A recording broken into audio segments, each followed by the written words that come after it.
Time now for the week's winners and losers. All right, first off, again, another happy Father's Day to Brian, Phil, all the dads out there watching, also Theron, also my dad. We know him as Ducky. Happy Father's Day. Phil, go ahead.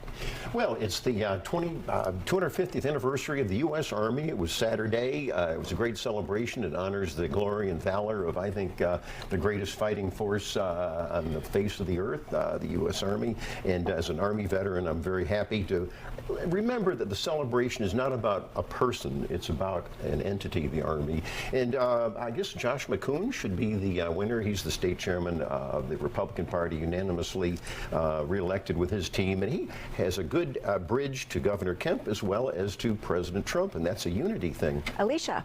So I have a couple of winners this week. One is the Henry County Superior Court. Since the start of the court in 1822, you would appreciate this, Melita. Since the inception of the court in 1822, this is the first time that this court is comprised of all women. So congratulations to them, and it's a diverse group of women, Phil, and they weren't fulfilling a quota either. They got elected duly by the citizens of Henry County, so we're excited for that. I also wanted to make Senator Ossoff a winner. Congratulations to him and his beautiful wife, Alicia, who had a baby recently. I want to make my loser for the week, Buddy Carter, for continuing to call for even more cuts to Medicaid. That is awful, and he's got to do better. Brian. Buddy Carter's actually been a really important voice on health care in the U.S. House, and I appreciate the work that he's done there. My winner is my dad, Gordon Robinson of Jefferson. Love you, Dad. Also, Josh McCoon, I want to share Phil's sentiment. Another winner is whoever fooled Phil and many others into thinking that Derek Dooley's campaign rollout had his O in his name as a Tennessee state seal and the colors of Tennessee orange. I'm relieved. It created quite a stir with many Republicans across the state.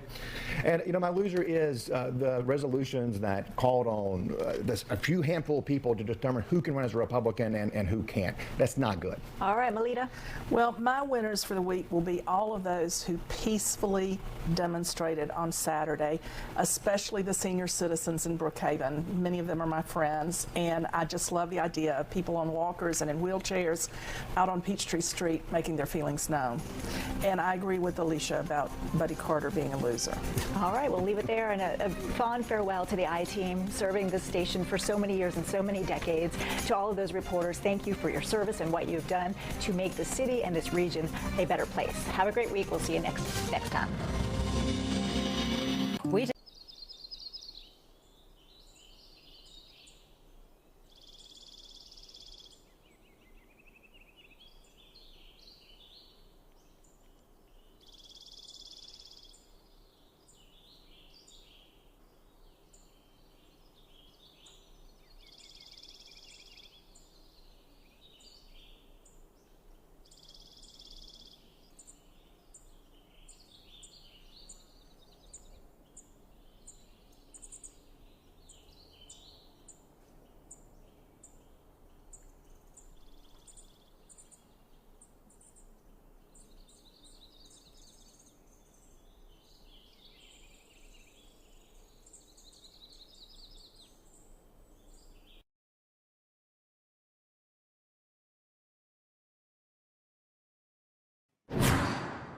Well, welcome in. I'm Ariel Onstadt. Thank you so much for streaming with me. It is a great pleasure to have you here on our Sunday morning. We've got a lot of things to cover, so let's get to the first one. Eli Jordan is out at Piedmont Park for Juneteenth celebrations, and we know Eli is catching up with some racers. Sounds like the race is about to begin. Eli, what's going on? Hey, Ariel. Yeah, I'm out here at the 13th annual Juneteenth festival celebration, all that good stuff, and they're about to have their 5K race. It runs all the way, through Piedmont Park, entirely within the park. The people are out here getting gathered up, ready to make the run on this Father's Day and Juneteenth celebration, which is happening. Juneteenth is actually on Thursday, but right now I got a runner, Jarrell Brooks. Jarrell, how you doing? I'm doing well. And so tell me, Jarrell, you ever run this race before? Oh, no, this is my first time. I just wanted to get in on the 5K. I've been running all summer to prepare for this. So it's an exciting day for me. So what compelled you to come out here and run this race? Well, me and my friends wanted to hang out, and this is one of our hobbies, running. So this is one of the things we want to just consistently do. So we're here. So today, This week is Juneteenth. This is celebrating Juneteenth and all that. What does Juneteenth mean to you, man? Freedom, the ability to do what you want, and because I'm an entrepreneur, and I'm glad I just got the ability to be an entrepreneur myself. Gotcha. And also, too, real quick, today's Father's Day. Are you a father? No, not a father. So, have you gotten your dad something? I'm going to right after this. You kind of reminded me after this, but I'm definitely going to give my dad something today. Well, maybe you can get him a winner's ribbon or something like that. Yeah, if you will. yeah. That's So, how do you think you're going to do in the race? I think I'm going to do good. My time probably going to be around 23 or less. We're going to try to aim. But it's pretty solid. Is this your first race? It's my first official race, but I run every day, so I kind of time to try to prep for stuff like this. Well, Drill, good luck to you, and I hope you enjoy it. Man, thank you, man. Yeah, and so I'll be out here, all day, Ariel, to check out the race. We're going to be checking out the foods. We're going to be checking out the vendors, all the cool things that they have out here, and the music going on. It goes on. The Juneteenth Fest starts at 10 o'clock. So if you're not into running, then you can come out here at 10 o'clock, and then you can.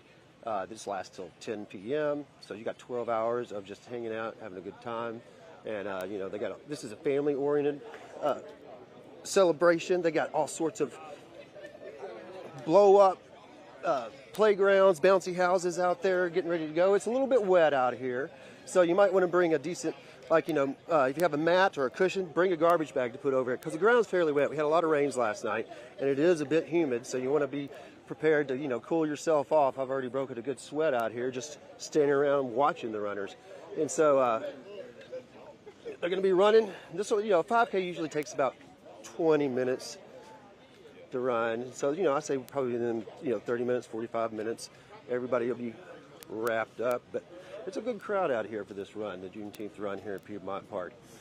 Ariel? Yeah, Eli, I'm impressed with how many people are out there ready to go.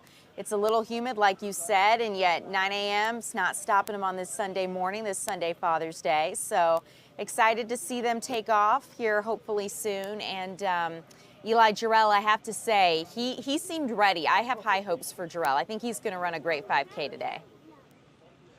Oh, yeah, he seemed pretty stoked about it, training for this. It's his first official race. He runs every day, so he gets to see what it's all about, get a taste of the real deal. And I think he seems stoked. I think he'll have a good time out here. I think everybody will have a good time out here. It's a good day. Yeah.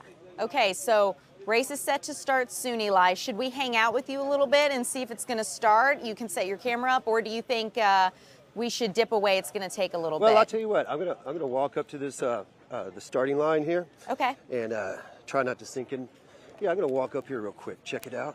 And like I said, it's pretty wet. When I got out in this grass right here, it's pretty soggy, kind of sink into it. So you want to be aware of that. And that'll hopefully dry out throughout the day or, start draining through. We had those rains last night.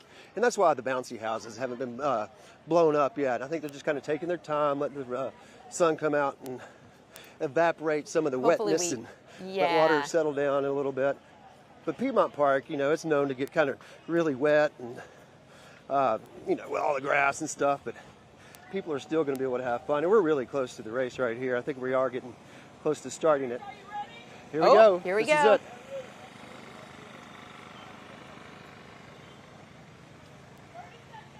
"30 seconds away, Ariel." Okay.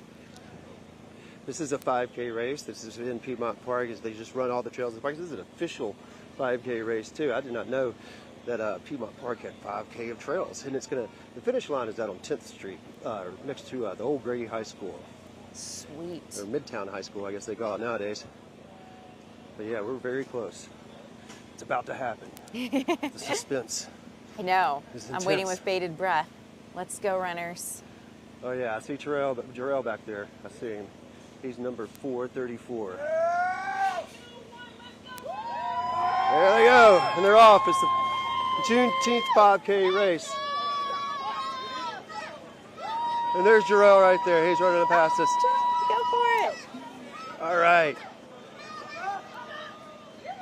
So yeah, this is it's started, and the fast runners, they'll be wrapped up in about 20 minutes. Okay. It's usually about how quickly 5K go. But then you might have some people that walk part of it. So it'll take probably until 10 o'clock, and then everybody will be wrapped up with it. And then the festival start. You got some foods out here. You got some treats. You got lemonades. You got jumbo fish, jumbo wings, jumbo shrimp. And, You're making me hungry. Jenny cakes, funnel cakes, all that. Yeah, I know. I'm hungry too.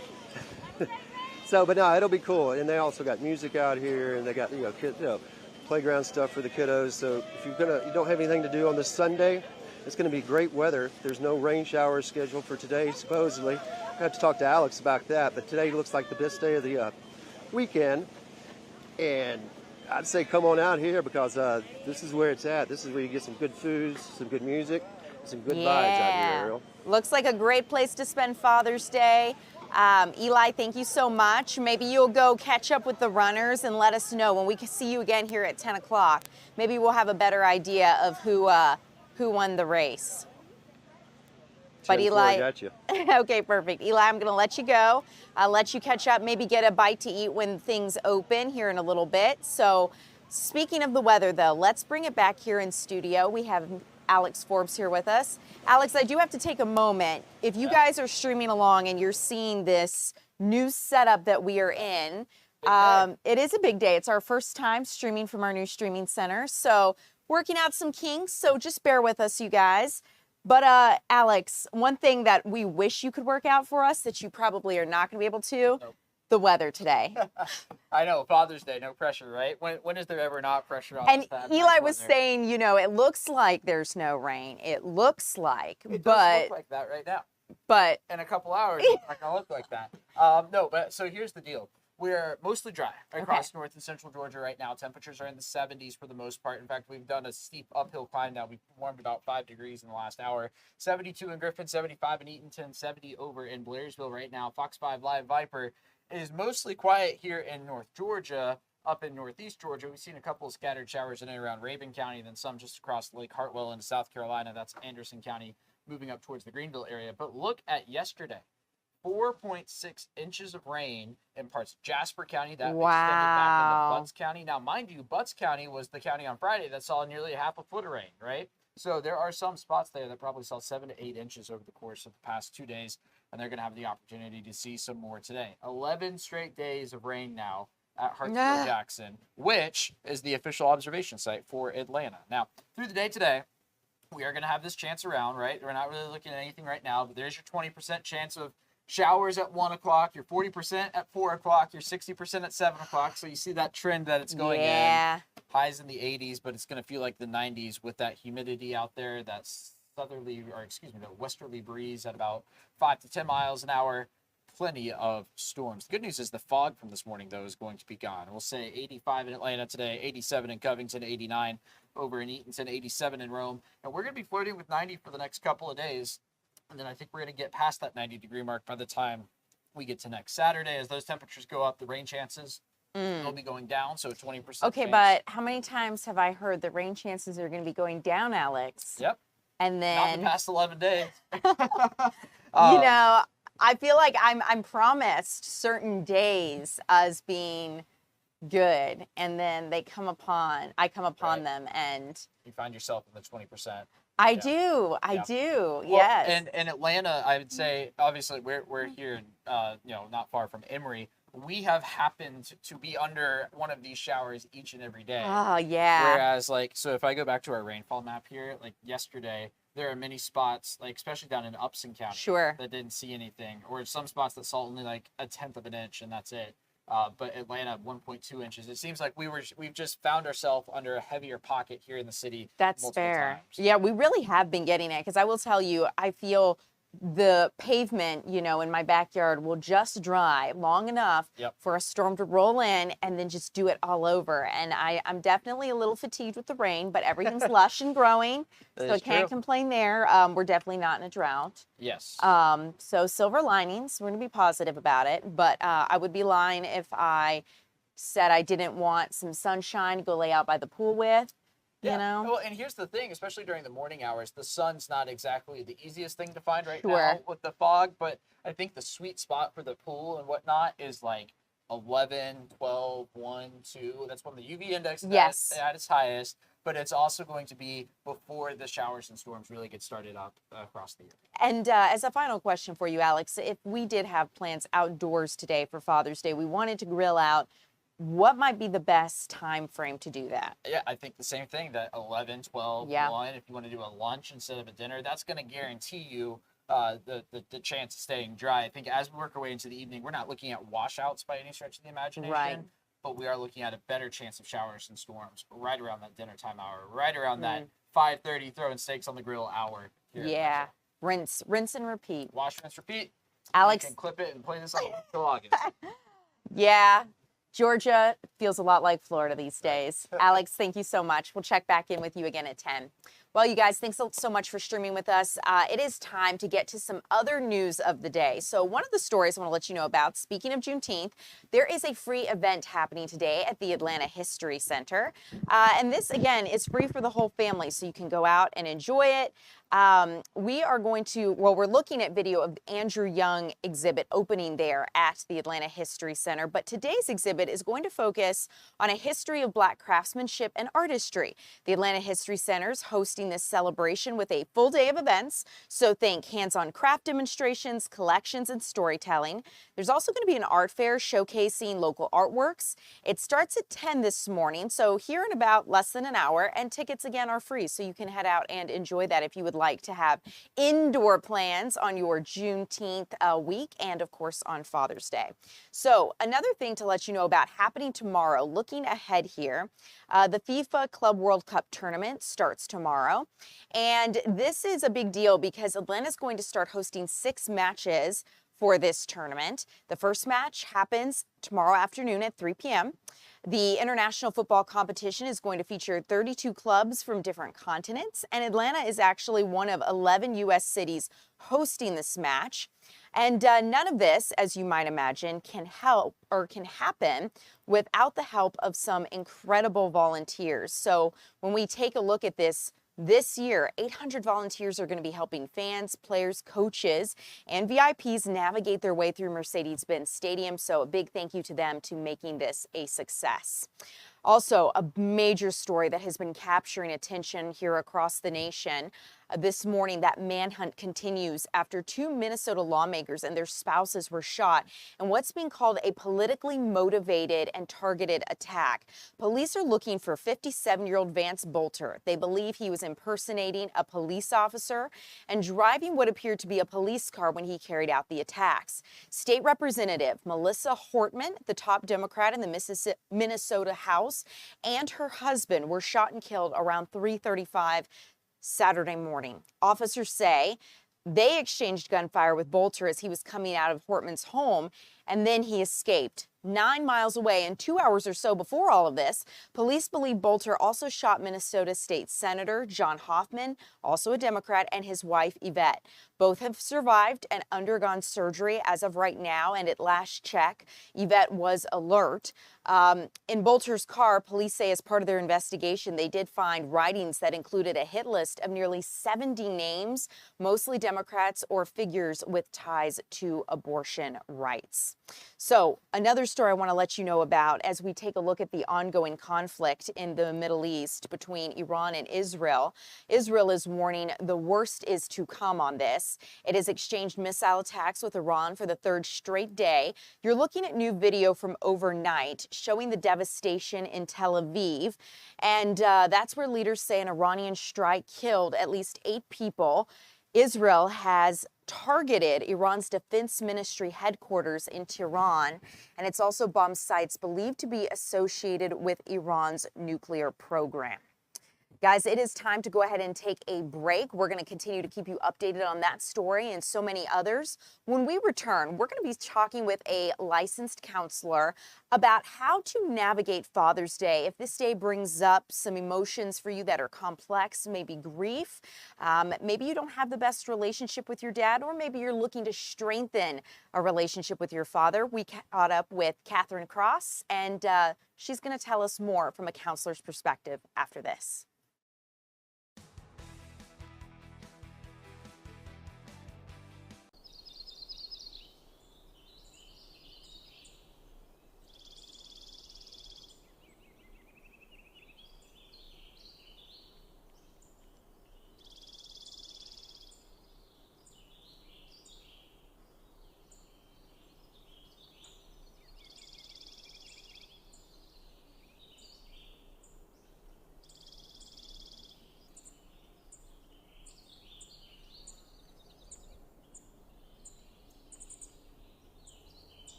Well, welcome in. I'm Ariel Onstadt. It is Father's Day, and if you're looking for a better way to have a relationship with dad, or maybe you have a troubled relationship with dad, Father's Day could be a difficult time for you. We want to get you help and answers. So for that, we're going to bring in Catherine Cross. She is a licensed professional counselor with ThriveWorks here in Atlanta. Catherine, so good to see you and have you with us. It is great to see you too. Thank you for having me. So Catherine, Father's Day can be a beautiful day for so many. It can be maybe some rough, mixed emotions for others. And you guys recently had some research. You conducted some studies there at ThriveWorks to find out research between therapy and fathers. And I'm curious, what did your research reveal as it relates to therapy and dads? Our research indicated that we are now seeing a higher percentage of fathers that are either in therapy or are seeking therapy compared to earlier years. So if my memory serves me correctly, 1 in 3 fathers are currently in therapy, when before that statistic was pretty low. So why is that? Why are more dads seeking therapy? From what I'm seeing, it's a mixture of things. As the economy is growing and things are becoming a little more expensive, a lot of fathers are feeling the pressure to provide and needing to be more things than, I guess before when it comes to fatherhood. So mental health is kind of declining in some of the fathers. There's a lot of anxiety that we're seeing, a lot of depression that they're seeing and that they're feeling, in order to try to keep up and maintain an image when it comes to fatherhood. So what's your message to those dads? I assume you work with so many who are feeling like they don't get a break. They have to always be on. They feel it rests on their shoulders. They've got to take care of their families. What do you tell them? I highly encourage them to figure out what their purpose is as an individual. What I'm saying is it's easy for a lot of fathers to be a father, be a partner if they have a significant other, but they ultimately forget that they are an individual person at the end of the day. So I encourage them to maintain certain hobbies or exercises or anything that they were doing prior to becoming a father so that they can feel a sense of individuality. I think you've touched on something so important, which is our sense of self and identity. And so often when we become a parent, that kind of goes by the wayside as this new us is born to take care of a child. But at the same time, you're saying it's important we don't forget it. So, Catherine, I'm curious, if you have maybe Father's Day, you kind of dread this day, maybe you lost a father, maybe you don't have the best relationship with your dad, how do we cope with that? It's difficult for people who are grieving the loss of a father, or for people who are grieving the idea of having a relationship with their father. Most people tend to find this season difficult emotionally to deal with. What I would often encourage is for a person to pretty much lean on the individuals that you do have in your life, whether that be the other parent, like a mother, whether that's a grandparent, or maybe you have a grandfather, or maybe you have a husband or a significant other who plays those father-like roles to other people. Lean on them so you can get a sense of what it feels like to have a man or a father figure in your community in that capacity. Help fill that void a little bit.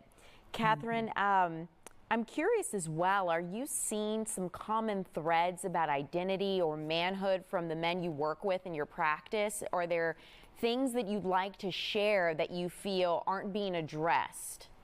Yeah, so I am seeing a lot of common themes about what it means to be a man, or common themes where a lot of men are feeling like their manhood is questioned or judged based on how they show up as a father. And I see that a lot with first-time fathers as well. People who have never done this before, who've never played this role before. They are questioning how to create a relationship with the child that they created, and also have a relationship with the person that they created the child with. So I often remind them that nurturing any type of relationship stems off the same foundation: communication, being intentional, being mindful with how you want another person to see you and how you even want to view yourself, kind of like a mirroring aspect, so to speak. Catherine, a great exercise. I'm curious if someone's watching this and they're wondering, how do I build a better relationship with my father, right? Maybe they have a great one and they're wondering if it could be even better. Maybe it's iffy and they're looking for ways to try to have that kind of secure attachment with their dads.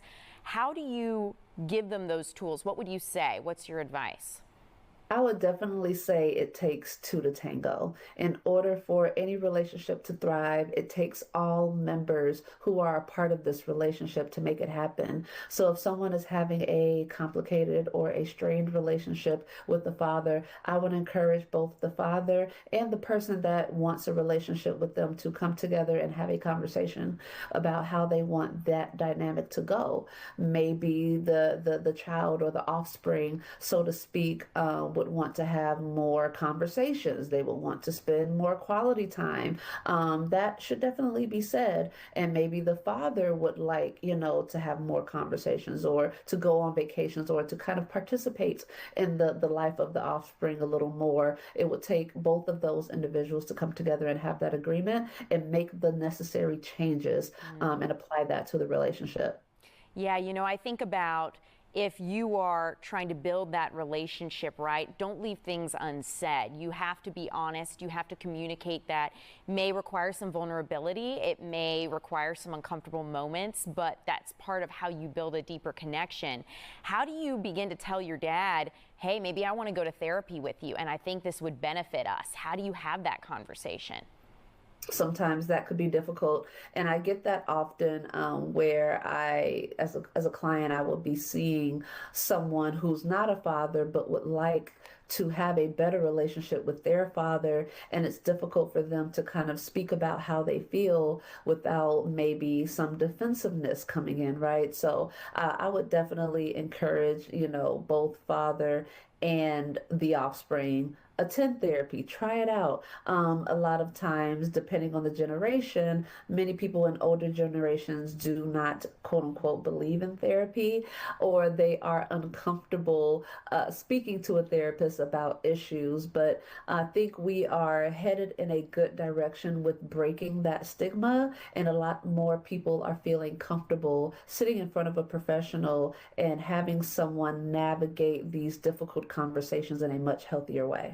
Yeah, Catherine, you bring me to a great point, which was a question I wanted to ask, which was, do you feel that some of the stigma and societal kind of connotations around therapy are breaking down to where more fathers, more people in general feel it's accepted and it's okay to say, hey, I need help. I need to talk this out with a professional. I need to get some kind of ways to frame my thoughts in a healthy way.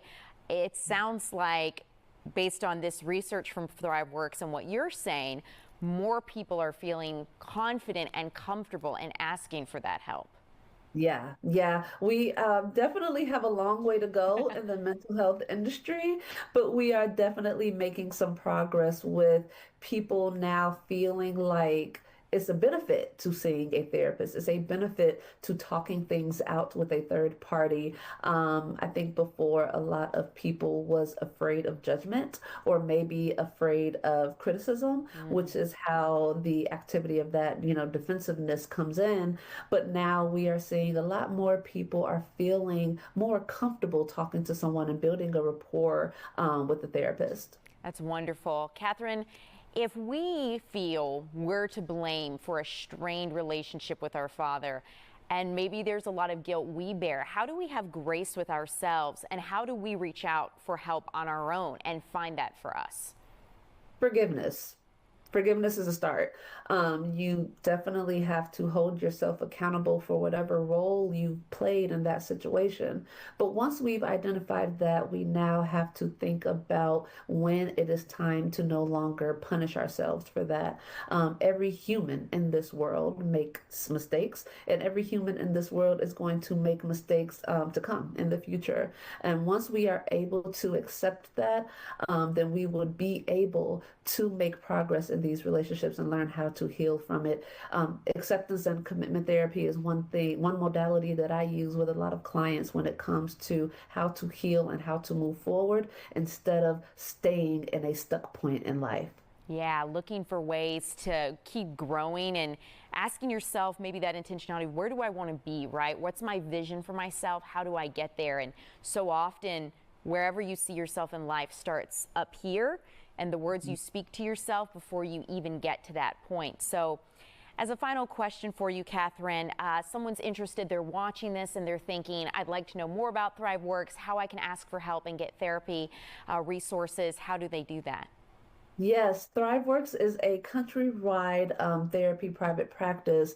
You can just pretty much either type in the search bar or go into Google, thriveworks.com, and it will give you the opportunity to filter state, city and state and location for the therapist near you that works out of our network. Awesome. Catherine, thank you so much. This has been amazing. I really appreciate your time. And I look forward to checking back in with you again about ways we can continue this conversation and make sure that people are healthy, mind, body, and soul. So thank you so much for joining me. Thank you so much. Well, you guys, thank you so much for streaming with me. I'm Ariel Onstott. We're going to go ahead and take a break. And when we return, we'll have more content for you coming up after this.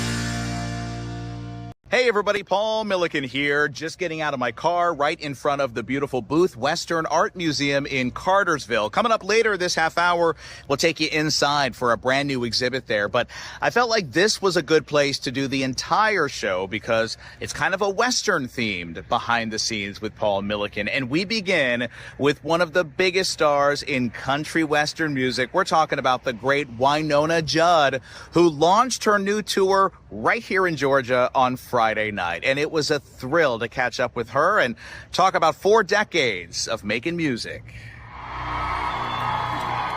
The 80s and 90s country, baby.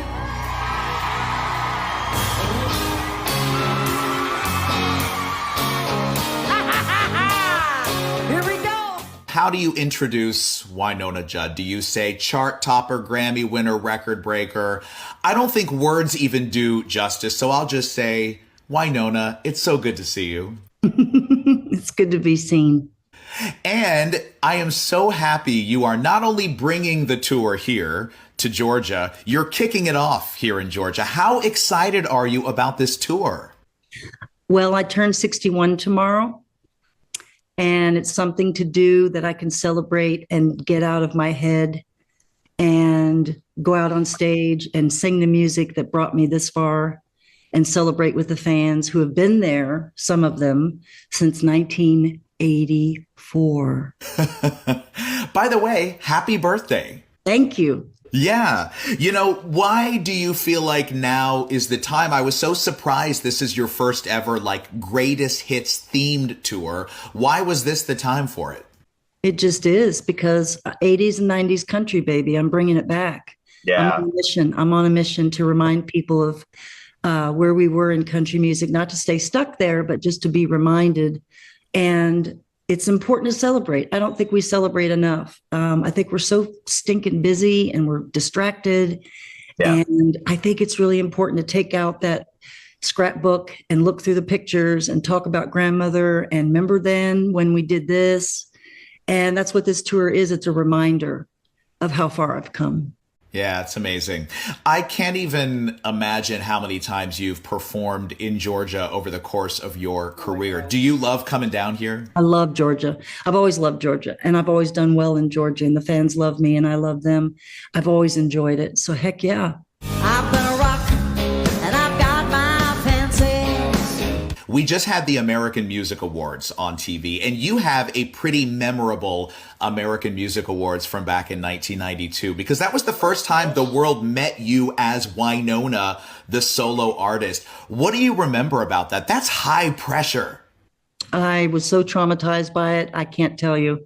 I was so scared to death, but I was so passionate about the song. So I just came out. My mom's sitting in the audience next to Natalie Cole. I remember that. And I just remember being so freaking nervous that I don't remember I have to watch it on TV to go, okay, this is what I did. This is pretty crazy, but I did it. And that's what I tell people. Turn your pain into purpose, turn your trauma into triumph, take what you have, what happened to you, and it's what you do with it. No one else on earth could ever hurt me. As the years go on and you sing these hit songs, like those first solo hits from 92, your relationship to these songs must change as you grow and have more experience. Is that the case? Yeah, it depends on the night as well. Like there's some guy downstage up right there in the audience dancing, and he's never seen me before. And I have a conversation with him, and all of a sudden there's this connection there that wasn't there before. And it's the reason I do what I do. I tell people I get paid to travel and I play for free. And I get to go out there and just enjoy it and have a conversation with somebody. That's like the best ever. Yeah, I remember hearing Stevie Nicks say one time, somebody asked her, how can you sing those songs over and over? And she said, because the audience reacts like it's the first time they've ever heard it. Is that true? That's very true. And I'm always looking in the audience to see 3 and 4 generations. Like if I have a fan that's been there since 1985 or 92 or whenever, and they're there with their kid, that's another generation. Yeah. So I get to make a connection with the next generation, and they know who I am, and I bring them up on stage and I take a picture. Done.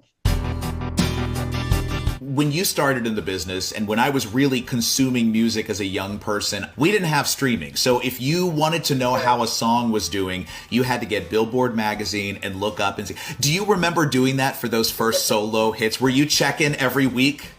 Yes. I was so consumed with it. Now I just laugh because it's like, what was I doing?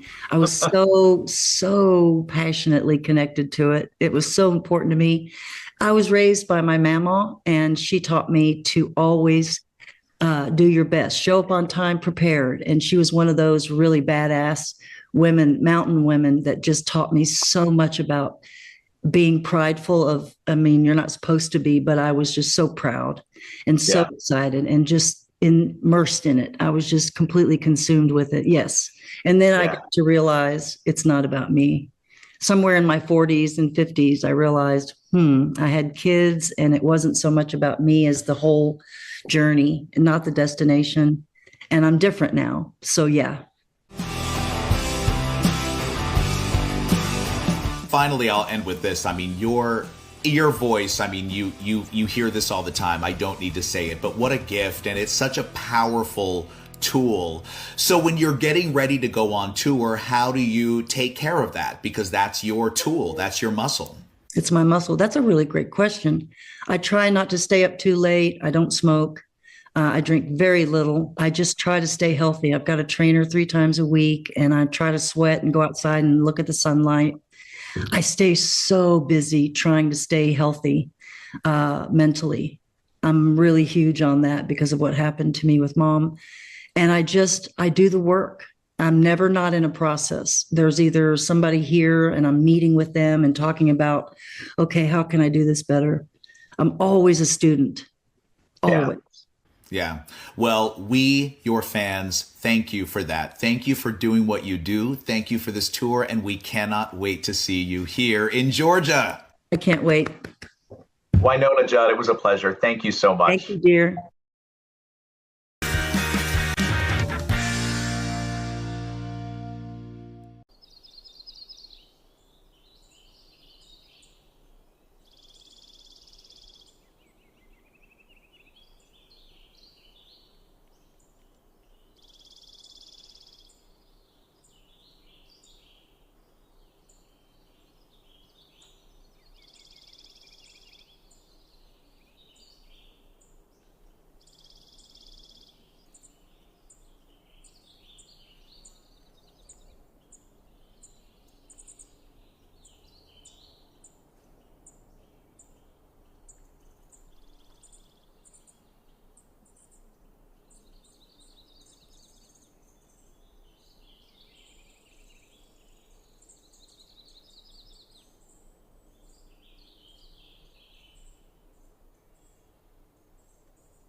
Hey, everybody. Welcome back to Behind the Scenes with Paul Milliken. We are still outside the incredible Booth Western Art Museum here in Cartersville, about to take you inside to see a brand new exhibit. First, though, this seemed like an appropriate place to introduce my next set of interviews. It's about a brand new movie called Echo Valley, and it takes place on a horse ranch. This one stars, boy, what a cast. Oscar winner Julianne Moore, Emmy nominee Sydney Sweeney. They are both incredible in this movie, and we're so much fun to talk with about filming fight scenes and dealing with diva horses. What are you doing here? I need help.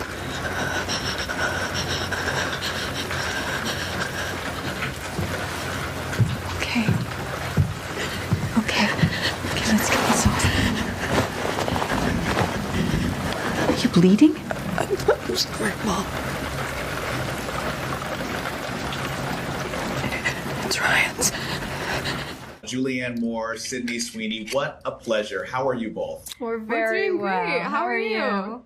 I'm doing really well. I have to say the movie was incredible. The two of you are so amazing in this film. And look, I see a lot of movies, and in my head I'm like a detective. I am sure that I can figure out any movie. Yeah. This one fooled me several times, which Oh, was wow. That's great. it Good. was thrilling for me to be surprised by a movie. So, Julianne Moore, I'll start with you. Did you have that reaction reading the script? Absolutely, I did. That's what made me so excited to do it. Honestly, I read it and I was very attracted to the writing, and I liked the mother-daughter aspect, and I thought it was really wonderful storytelling. And then I got to the twist, and I was like, this is amazing. Because I'm like you, I feel like I've watched a lot of movies, I've read a lot of things. I feel like I can always see it coming, and I couldn't see this coming, and I was thrilled by it, really thrilled. Yeah. Sydney Sweeney, I hope you know that I mean every word of this. Thus far in the year, of everything I've seen, you are my choice for Best Supporting Performance. You are just amazing. Your portrayal of a person in the throes of addiction was so real. It like scared me watching it. So I want to just talk a little bit about going so physical. You know, there's a scene where the two of you fight and it's very physical. So Sydney, how do you push it to the limit, but not go over the limit. You know what I mean? Yeah, I mean, well, just having Julianne as my scene partner was everything and more. I mean, I felt so safe, and I wanted to explore even deeper versions of who Claire was. But a scene like that as an actor, like for me, it's so freeing. Being able to get crazy and emotional and chaotic, and I don't think we even knew what was going to happen. Like we never really planned it. We didn't rehearse it. It was one of those moments where we both just were like, let's go for that. Right, yeah. And wow. Yeah. I don't think I breathed the entire time watching that scene. I mean, it was so harrowing. So Julianne Moore, it was fun. I finished watching Sirens one day and watched this the next day. You're in your animal era, okay? So you horses and birds of prey. Yep. You like working with animals? I do. I actually really do. I like working with animals. I love working with babies. I like working with anything that's kind of natural and alive, because they bring a different quality to it. It's just that there's an element of unpredictability and realness, you know, that's exciting on screen. Yeah, and last thing, I mean, your director did say the horses were kind of prima donnas. Sydney, would you agree with that? Actually, no. I felt like, no, that's probably true. No, I had a good horse. Yeah, I had a really good horse. Moose became my best friend, and Moose and I would just, like, he'd follow me around. I could hide, like, treats behind my back, and he'd pick which hand I was holding the treats in. He was a well-behaved I had a good horse. There were some prima donnas in there. They're like walking around. Well, what movie have you been in? That's right. Yeah. Yes. That's what I wanted. The drama. All right. So great to see both of you. Congratulations again. And we'll see you next time. What's going on here? I'm really sorry, Miss Garrettson. Hey, you must be Claire's mom. I was just commentating on how beautiful it is out here. The horses. Who are you? Donald Gleason, it's so good to see you. How are you? I'm great, thank you. How you doing? Good. Well, I'm good. I will tell you, I was very excited to interview you until I watched the movie, and now I'm a little terrified. Please be nice to me. Okay? We're a long way from each other. Everything's absolutely fine. Okay, good. I thought you were incredible in this movie, and I loved that this movie genuinely surprised me more than once, which I feel like just doesn't happen that often anymore. So if I felt that way, I mean, what did you feel like when you first read this script? Very much the same as what you're talking about. So first of all, thank you very much. And second of all, yeah, it's certainly like a twisty turny. You never know what's going to happen next. And that's like, you want that in any story. You don't want to be able to guess what happens next in any story, but this kind of takes it to the limit, and it's a real thriller, but it's got proper drama in it.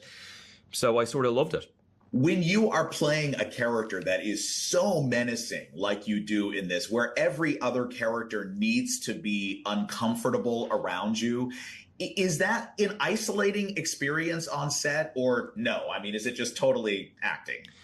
No, I didn't find it isolating at all. I think your job is to push around the other actors in the scene, you know what I mean? Like, is to keep them guessing. Yeah. And I always appreciate it when people do that for me. Julianne and Sydney and Edmund certainly did that to me. So you're just trying to make sure that it's a two-way street where it just keeps changing and keeps being surprising.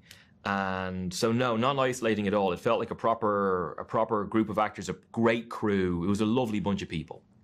You know, it's funny you say that, because I first became aware of you as a theater actor. I'm a big Broadway guy, so I remember when you were in Lieutenant of Inishmore back 20 years ago. Yeah. Been a minute. I just saw, I went to the Lyceum the other day, and I saw Oh Mary. Have you seen Oh Mary? No, I'm dying to see it. It is the best thing maybe I've ever seen. Like, Cola Scola is unbelievable. Try and see it. It's incredible. Anyway, sorry. Yes, thank you for saying that. No, you're fine. I was in New York like 3 weeks ago, and I was desperate to get tickets, and I didn't. So I'm very jealous that you got to see it. But I was going to say, your scenes with Julianne Moore to me were very much like a play. They're like two-hander scenes, very quiet, very intense between the two of you. Did it feel like that to you? No. Well, I mean, maybe in some ways, but to me, like when you're on stage, it's like you're talking louder than you normally talk. You have to hit the back wall. There's stuff involved, and the audience are part of the conversation, even if you're just looking at the other person. Or that's, to me, that's kind of what it is. When you're in film, you need to make sure that the camera can see what it needs to see, but really it's about the two people at the expense of all else.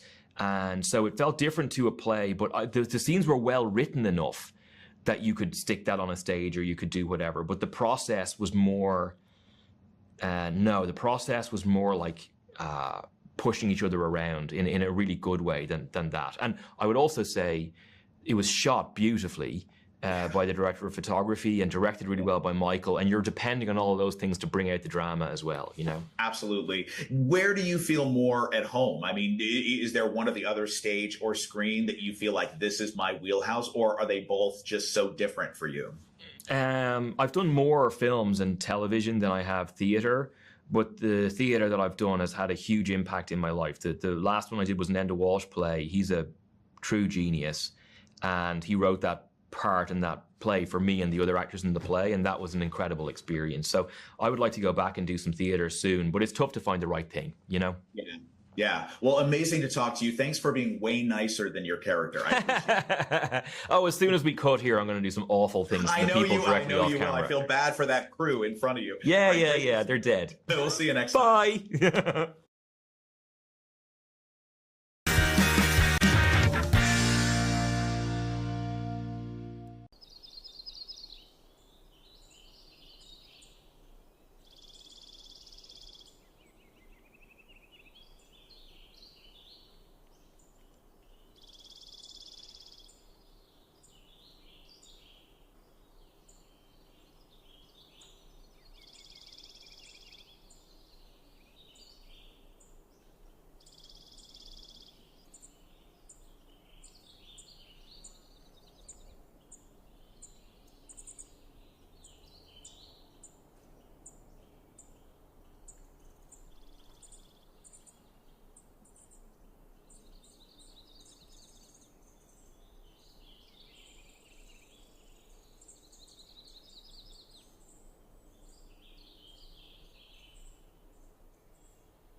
Well, howdy, folks. I'm saying howdy because I got a cowboy hat on. I got to tell you, there is no place on earth like the Booth Western Art Museum. The collection in here is absolutely incredible, and it just got even better thanks to a temporary exhibit called Western Costumes from the Silver Screen, the Davy Collection. So this features actual costumes worn in some of the most iconic Western films ever, and we're talking worn by huge movie stars. I mean, this stuff is amazing. So you look down here, so you've got a dress worn by Ruth Roman in The Far Country. Right next to it, Jake Gyllenhaal in Brokeback Mountain. Everybody knows that coat from Brokeback Mountain, right? Next up, I mean, come on, one of the true kings of film and Hollywood, Robert Redford, wore that in Butch Cassidy and the Sundance Kid. Over here, we've got two coats. Now, the corduroy one worn by Gregory Peck in The Gunfire, the black coat, Mel Gibson in Maverick. So where did these costumes come from?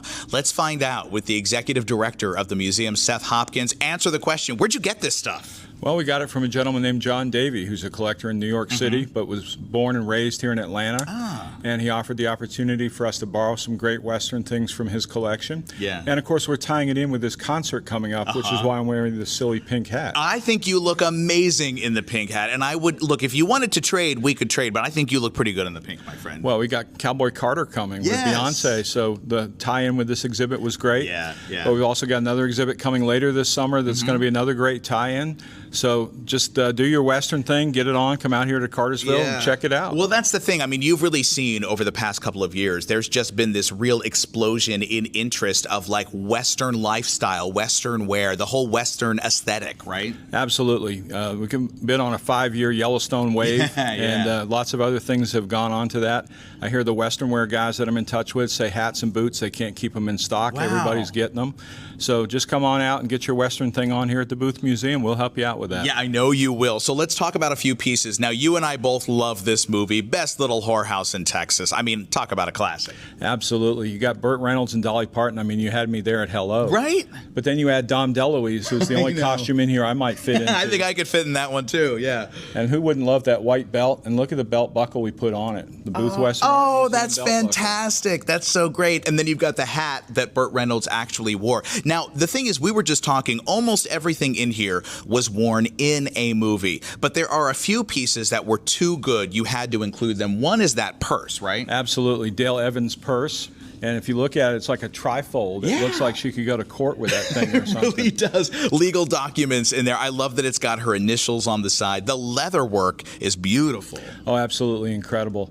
And we just couldn't turn that one down. The same with the Patsy Cline dress over here. Oh, yeah. She was not in a movie, but who wouldn't love Patsy Cline? And, I know. And who wouldn't want to have her dress in this exhibit? Yeah, well, and of course there was a movie about her called Sweet Dreams, and you've got some costumes that Jessica Lange wore playing Patsy Cline in the movie. Really quickly, I mean, so you got to choose which pieces from the collection you wanted in here. How much fun was it to just go through all these incredible pieces and say, that one, that one, that one? Oh, it was an incredible opportunity to get to see all of this material. He has 3,300 pieces in his collection. Now, only a couple of hundred were Western. He was like, I don't know if we have enough to do a show. I'm like, what, are you kidding me? So these are the absolute best 30 pieces, the cream of the cream right here. And it's an incredible opportunity to have these here at the museum. Yeah, it really is. So great to see you, Seth Hopkins, as always. Now, we wanted to show really how it's done, all right? So you take the inspiration from this gallery and you say, this is a Western outfit that I could wear maybe to the Cowboy Carter tour coming up soon in Atlanta. And we've got a few folks who know how it's done this morning. Ladies, you look amazing. First of all, introduce yourself. Scotland Smith. It's so good to see you. Now, Scotland, you're perfect to talk to because you are a Beyonce fan. You're a Cowboy Carter fan.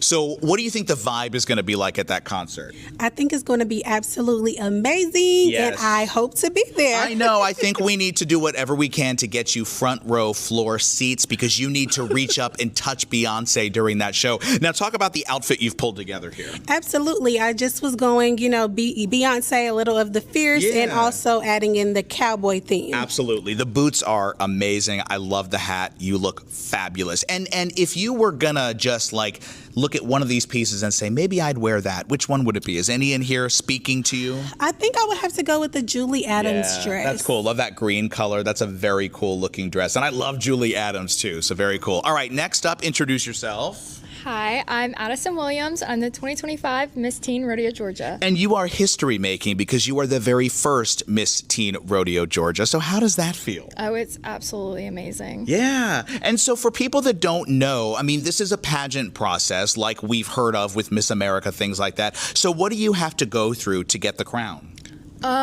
A lot of different things, just like Miss America. Yeah. You do interview and testing, and instead of a talent, we actually have a horsemanship pattern. Yeah. Because while you are a queen, you have to go to rodeos and you carry the American flag, which is a great honor. Yeah, that's amazing. You showed us some pictures, and it's so cool to see you on horseback with the American flag. What is it like to represent Georgia in that way? It's an incredible experience. I am so blessed to be able to do this, and I've really enjoyed it this far. And now, look, you're Miss Teen Rodeo Georgia, but then of course there is just a Miss Rodeo Georgia. Is that something eventually you might want to go for? Yes, definitely. And then from there, hopefully I will run for Miss Rodeo America. Okay, you know we are rooting for you every step of the way. And tell me, look, you've got an amazing, of course, because you have to be dressed to the nines at all times to represent. So can we talk about the belt buckle here? Yes, of course. This is my 2025 Miss Teen Rodeo Georgia belt buckle. I mean, that is a belt buckle. It is amazing. And then I love your hat, too. Yes, this is actually a Rodeo King hat from Take the Reins Western Wear in Chatsworth, Georgia. I love it. And it has my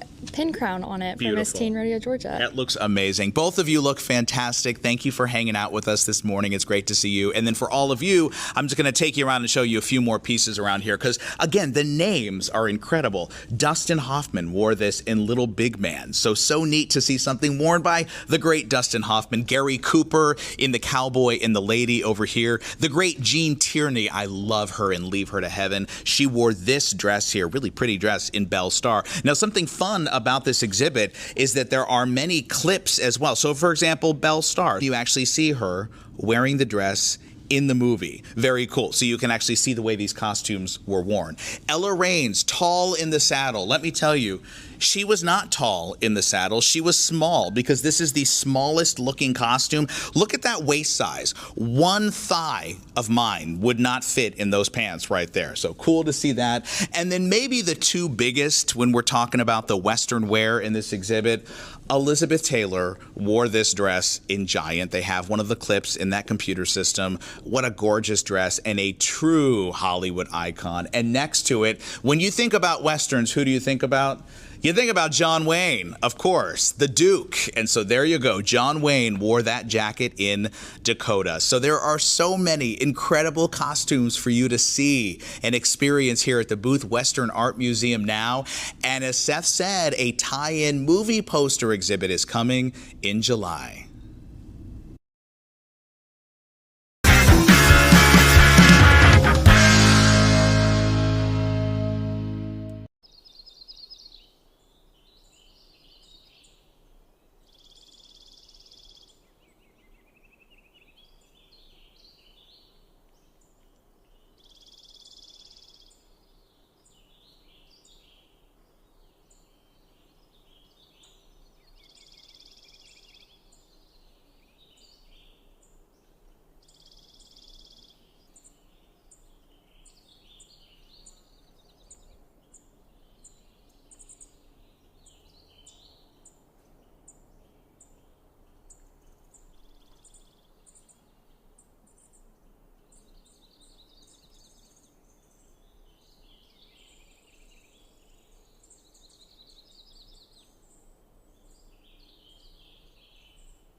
Scott, thank you so much for streaming with us on your Father's Day Sunday. It is a pleasure to have you here.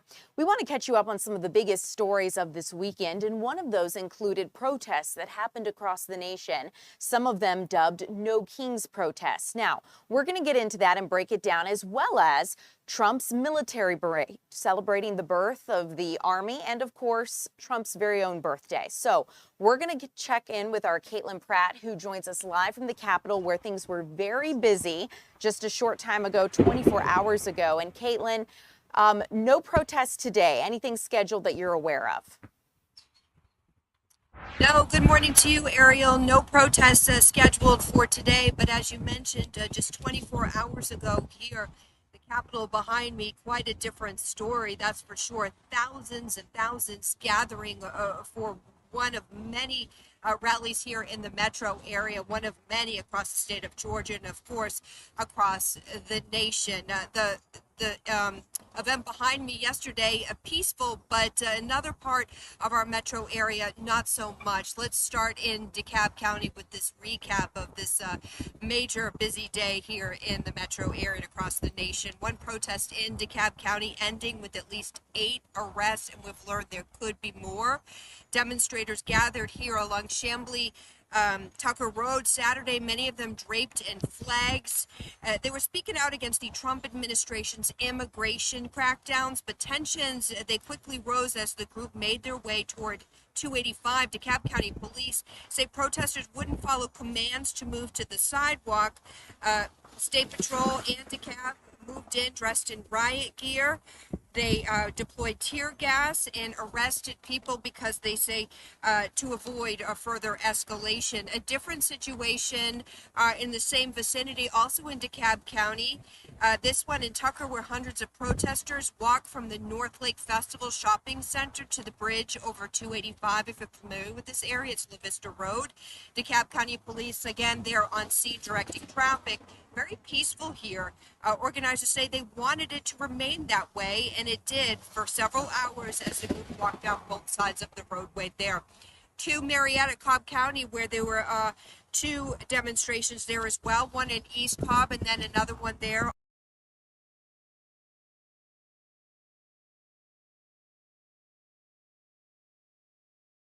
If you can hear me, I think we're losing your audio. Let's see if we can check back in with Caitlin in just a little bit. Here we go. Are we able to hear Caitlin at all? If not, let's just go ahead and bring it back into studio, and we'll continue to check in with Caitlin throughout the morning. As we get situated here, I do want to let you know a little bit more about that parade as it happened down through our nation's capital. There were, of course, tanks, robots, and other parts of the United States Army on full display. You can see golden parachutes there as well. And as we take a look at this, you can see some of the Army service members there with the robot dog. We're going to be checking back in with Caitlin throughout the morning to get a look at this situation and taking a look at how Atlanta fared with those protests nationwide, and of course looking at this parade as well that happened to honor President Trump's birthday and the birth of the United States Army. For now, let's turn our attention to some events that are happening here in the Atlanta Metro. It is the week of Juneteenth, and it is also Father's Day. So what better time to get outside and celebrate? Piedmont Park is having a Juneteenth festival, and that is where we find our Eli Jordan. He's actually out there checking in with some people who just ran a 5K race, and we know just a short time ago the winner crossed the finish line. So let's see if we can bring Eli in and check in and see how things are going. Eli, can you hear me? How's it going? I sure can hear you, Ariel. How are you doing? Things are solid here. I'm here at the Piedmont Park for the 13th annual Juneteenth Festival, and at 9 o'clock they kicked off the 5K race. And I tell you what, I got out of breath just watching them. The start, you're here at 9 o'clock. We saw the start, and it took about 20 minutes. And I am here with the winner of the race, Joaquin Kushmir. Hello, Joaquin. Congratulations. You ran a 21:03. Yeah. How's it feel? Yeah. So glad. It was my first opportunity that I just came in first, and I was topped out. So what was it like coming down this last stretch? You know, you had the escort with the police officer, the motorcycle coming down. You had some, steps behind you, clapping, they're coming right, trying to catch up with you. What was it like on that final stretch? The final stretch is what it's like. It's like potential kick at the at the end of the 2 mile is kicking in the built-in speed, how my body reacts, when it's time to push it at the end of the race. Is that what you did here on this final stretch? Yeah. What was that push like? It was like when I was in first in front of the other runners that I just passed. I was looking straight forward, didn't look back. So if I would have looked back, he would just like have the higher chances on passing me, and then I was maintaining in the position where I was at around the corner, and then where I turned that sharp turn, the finish was literally like 100 meters ahead of me, and I because it was downhill, and I had to accelerate, movement of my form, my legs, and shortening my stride out, and then this is how I just really dug deep, and then it was such a mental race that I just topped in first place. How does it feel, Joaquin? It feels amazing. And this is your first Juneteenth race, right? Yeah. Awesome. Well, Joaquin, congratulations. Really appreciate your time. And, good job on the 20:03 time. And Ariel, you used to have it there. There's Joaquin, the winner of the race at the 5K, the 2025 5K race here at the Juneteenth festival at Piedmont Park. When we got the blow-up bouncy houses are up now. Things seem to be drying out slightly. The race is wrapped up. We have a winner, Joaquin Kushmir, and he's 21 years old from Atlanta. And people are just still wrapping it up over here, coming in, and they're cheering in the last few racers coming in. We are just over, let's see, we are about an hour. I can't really see the clock. We're maybe an hour into it, hour 8 minutes into it. So yeah, people, even the people coming in an hour later, they're doing a lot better than I do. I'm not even running. I mean, like I said, I'm getting out of breath just watching them. But Eli, it seems like a great day to get out here. Get out here early, and this is going on until 10 o'clock tonight. Yeah. 10 a.m. until 10 p.m. And we got 2 stages of music. We got kids stuff. We got food, and we got items, crafts, and things. Come on out here. It'll be a cool fest. Eli, it looks like a lot of fun. Yeah, I love Joaquin's energy and enthusiasm for getting across that finish line. You could tell he was just so jazzed and pumped about it, so congratulations to him. Glad to hear the bouncy houses are up for the kiddos, so that'll be a great time. Oh, look at that. People crossing the finish line.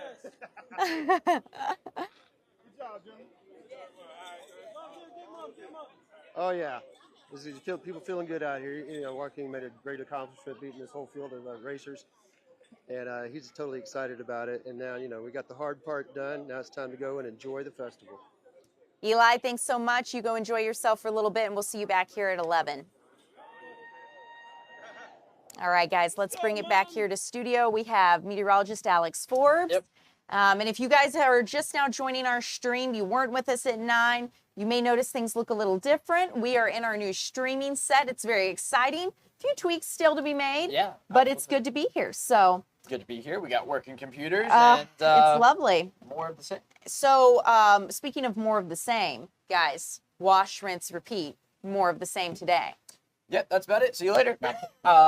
Seriously, though, we're getting into the summertime pattern. It's going to be hot. It's already humid. Yes. And we're going to have scattered showers and storms. So we're already to 76 here in Atlanta right Wow. now. Eatonton's pushing 80. We got 77 down in Thomaston and in Griffin, 74 in Noonan. Now, I don't often show the dew point map, but I'm going to do it today because anytime you're over like 68, you're sticky. Yeah. It's already, I mean, look, 77-degree dew point in Eatonton right now is awful. It's Cut just that air awful. with a butter knife. In fact, let me see. I know I've got a heat index thing in here. I'd be curious to see what the heat index is with that 77-degree dew point. All right, so a little tweak real quick, see if we can get it to come in. Heat index, it feels like 82 right now. Wow. 10 already with that 77-degree dew point. But whenever you see numbers like that, it's typically the writing on the wall for what's to come for the afternoon. The dew point's the measure of moisture, and what happens when you get a lot of moisture? Well, that moisture falls from the sky, and that's going to be in the form of some showers as we work our way a little later on in the day. Saw some showers earlier this morning, northeast Georgia, Now, not so much. Those have moved in towards Lawrence County, South Carolina. But man, did we see some rain yesterday. Saw about an inch here in the city, 4.5 down in Jasper County. That red streak there from Butts County through Jasper County was not far at all from where we saw similar totals on Friday. So there are some spots where over the past couple of days we've seen multiple inches of rain, 5, 6, 7 inches of rain right around the Jackson area, even up towards Greensboro, 2 inches. Seeing some yellows here in parts of Walton County. There's your 1.2 in Atlanta. I saw a lot of rain northern DeKalb. That got into southern Gwinnett, also into northern Forsyth County, southern Boston County, and Cherokee County there. So you add it all up, and you get 11 straight days of rain now at Hartsville-Jackson, and I think we're going to make it 12 later on this afternoon. So there's your Father's Day forecast. Temperatures, getting into the mid-80s, but with those dew points, it's going to feel like the 90s out there. And as we work our way through the next several days, that's going to be the general trend. A lower rain chance tomorrow at 30%, but still a chance of rain. And then by the time we get to Friday and Saturday, that's going to be down to 20%. But do not be fooled. That humidity is still going to be around, even though the rain chances go down. Oh, man, I definitely feel it, and it's hard because sometimes I think it will feel like it's about to rain, right? It's real humid. It's unbearably hot. It cries, it cools off. Lately, I feel like it's crying, and then I go outside, and I feel like I'm in a steamer. Yeah, like, that sounds about right. Just, I'm a chicken dumpling, and I'm just in my little basket of steam. So we're going to keep it going. Okay. And if we are grilling with our fathers, doing any kind of Father's Day related plans, maybe make it, and it deals with the outdoors, maybe make it a lunch and not a dinner. Yeah, if you've got the opportunity to do it. But that's not to say that dinner's going to be a washout, right? It's just that we're going to have more showers and storms around. It could be pouring at your uncle's house 2 miles away, and it can be bright and sunny where you are. That's just the nature of things this time of year. Alex, thank you so much. Yep. Thank you guys for streaming with us. Let's get to some other news of your Sunday. So let's go through it. It's talking about Juneteenth, right? So this is the week of Juneteenth. And if you're looking for some indoor activities to do with Dad, the Atlanta History Center is throwing a free event today that could be perfect for you to take the family to and enjoy. And again, it is indoors, need I say less, with this rainy weather pattern that we are in. So let's go through it. You're taking a look at video of the Andrew Young exhibit that opened, but today the workshop and event that the Atlanta History Center is putting on is going to celebrate the history of Black craftsmanship and artistry. So this Juneteenth celebration is going to be a full day of events, including hands-on craft demonstrations, collections, and storytelling. There's also going to be an art fair showcasing local artworks. It starts at 10 this morning, so just about 15 minutes ago, you were able to get in for that. So if you want something to do with the family, could be a lot of fun for you to check out. Happening tomorrow, okay, big step when it comes to FIFA and its eventual journey here to Atlanta. Atlanta is going to start hosting 6 matches for the FIFA Club World Cup tournament, a prelude to next year.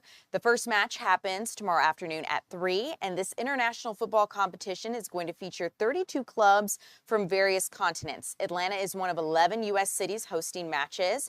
And none of this can happen without the help of volunteers. So in case you were curious, this year, 800 volunteers are going to help fans, players, and coaches, as well as VIPs, navigate their way through Mercedes-Benz Stadium, MARTA, and all the other things our city has to offer. Also, a big story that has been capturing attention here at home and, of course, across the nation. A manhunt continues after those Minnesota lawmakers were shot. Two lawmakers were shot and their spouses as well in what's being called a politically motivated and targeted attack. You're taking a look right now at the wanted man. Police are looking for 57-year-old Vance Bolter. They believe he was impersonating a police officer and driving what appeared to be a police car when he carried out the attacks. State Representative Melissa Hortman, the top Democrat in the Minnesota House, and her husband were shot and killed around 3:35 Saturday morning. Now, officers say that some police exchanged gunfire with Bolter as he was coming out of Hortman's home. He then escaped, but 9 miles away and 2 hours or so before this, police believe Bolter also shot Minnesota State Senator John Hoffman, also a Democrat, and his wife Yvette. Both have survived and undergone surgery as of now, and at last check, Yvette was alert. We know that in Bolter's car, police say as part of their investigation, they found writings that included a hit list of nearly 70 names, mostly Democrats or figures with ties to abortion rights. So we'll continue to keep you updated as this search continues for the gunman. It is time now to go ahead and take a 2-minute break. When we take this break, on the other side of it, we're catching up with Savings.com expert about how you can save money if you are single and trying to find love here in Atlanta. And maybe you're finding some challenges in navigating paying for a date or how to save money while balancing romance. We caught up with a Savings.com expert on how to do that this summer. It's on the other side of this break, and we'll see you then.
Welcome back. I'm Ariel Onstadt. Thanks so much for joining us. It is a season of summer, meaning you're going to be spending money, doing a lot of fun things, and maybe you singles out there are looking to find love.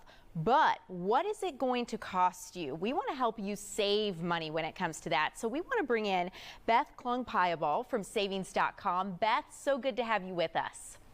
Thanks for having me. So Beth, I wanted to ask you, you guys recently did a survey at Savings.com and it revealed some pretty unique, I guess, mindsets and relationships between trying to date and also trying to conserve what little you have in your wallet. Yeah, we surveyed over 1,000 adults in the United States, all different ages, backgrounds, and tried to figure out what does this look like right now with the inflation and the economy as it is, and people are really struggling. So we wanted to figure out how they were handling. Yeah, I'm curious because I was looking through the results of that survey, and 1 in 3 singles were stressed about financial costs. I mean, I think that's something a lot of us can relate to. And people were actually trying to cut back as it relates to dating. Were there any other results of that survey that surprised you? Right there, that cutting back, they're being pickier about who they, how often they go out, who, I guess, warrants a first date even option. They're being more selective. And they're changing the way that they date. A lot of people are also going to a virtual first date just to even suss out whether or not they should pursue this in-person meeting.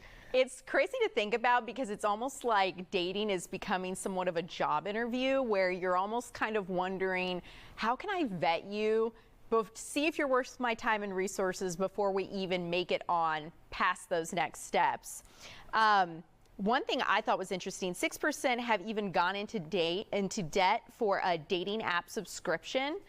I mean, I'm assuming things like Raya and other subscriptions you have to pay for, which it's even interesting that you would pay to be able to find people that you would be more likely aligned with or could find compatible.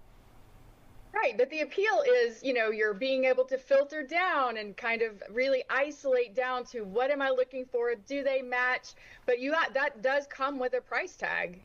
They're spending on average $20 a month on these dating apps, but that could, depend on the app that you're choosing that premium setting for. Yeah.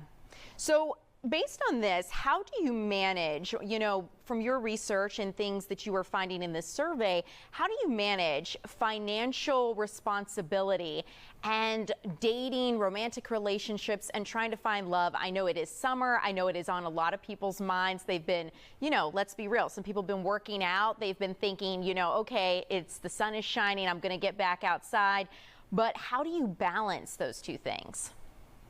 Right. We all look forward to summer, and we're going to get out and go out, hopefully, with the hopes of finding a love. But finances are real. I mean, it's affecting all of us. So people are, they're talking about splitting the check. They're talking about, maybe having discussions about their general financial goals on the date before it even happens, because you don't want to be surprised when you get there and they expect you to, foot the whole tab.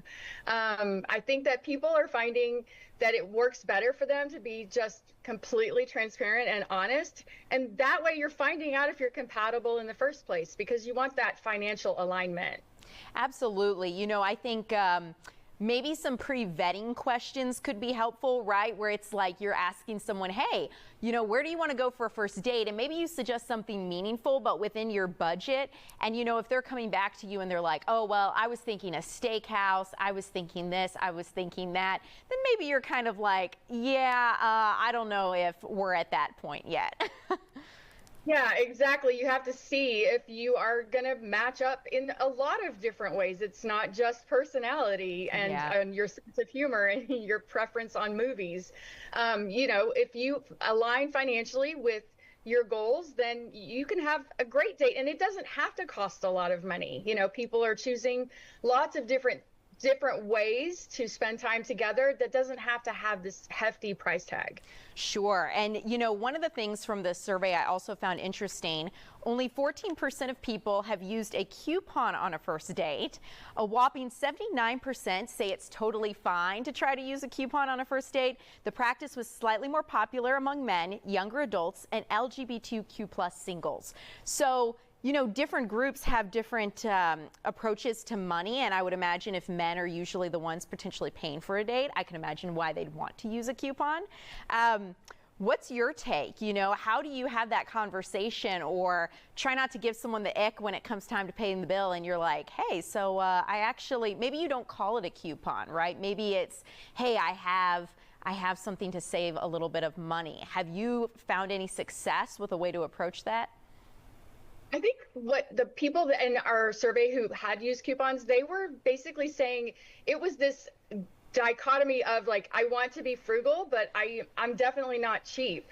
So they were doing it to have a better time, to spend, on things that mattered, to make the date even better than it could have been if they had just paid full price for something else. They're trying to be thoughtful. They're not penny pinchers. It's that viewpoint that makes the difference. And if somebody doesn't like that you want to be frugal, then maybe it's not a good fit in the first place. Such a good point. I think first of all, if someone's upset with you trying to protect your resources, then maybe it's not a good fit. But it comes with that balance of, I'm not cheap, I do value our time, I'm trying to make this work, but at the same time, I can't just spend willy-nilly. So one thing I think that highlights that dichotomy you were speaking of is from your survey results, 52% were people were uncomfortable with a date spending too much, right? It kind of gives you the ick when someone appears financially irresponsible, but only 15% of people thought it was okay to talk about finances during that first outing. So a lot of people are thinking about money. A lot of people are concerned with it, yet a majority feel they shouldn't talk about it. So how do you talk about a taboo subject in a way that doesn't give people the ick? Right. The experts that we talked to after our interview, we wanted to get some real life viewpoints of professional people that knew what they were talking about in this space. And they were advising that, that you have these conversations in a general sense. What are your financial goals? How do we align on that? What do you see in the future for yourself financially? Instead of saying, what's your salary? How much is in your 401k? They want, if you keep it more general, then you get a sense for people's direction or if they have a plan at all, instead of asking, how much do you have in crypto right now? Yeah. And Beth, I think what you're touching on is this kind of idea of, hey, what are your goals and do we align, as opposed to what can you do for me, right? Like, what kind of money do you have and how's that going to benefit me, as opposed to, hey, like, I'm working for myself, you're working for yourself. Is this going to work out? Yeah, it comes across as much less transactional that way. Yeah, transactional, great way to put it.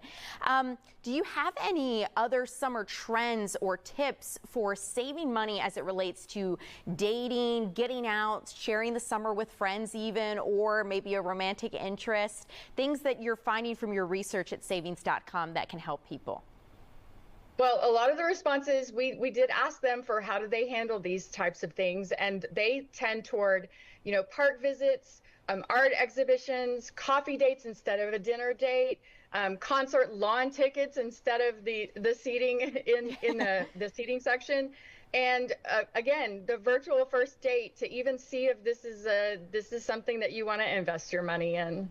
Yeah, I think a lot of people express, right, that it's not so much the money that is the issue, although it can be, but it's more so you're wanting to make sure your money is going to something worthwhile.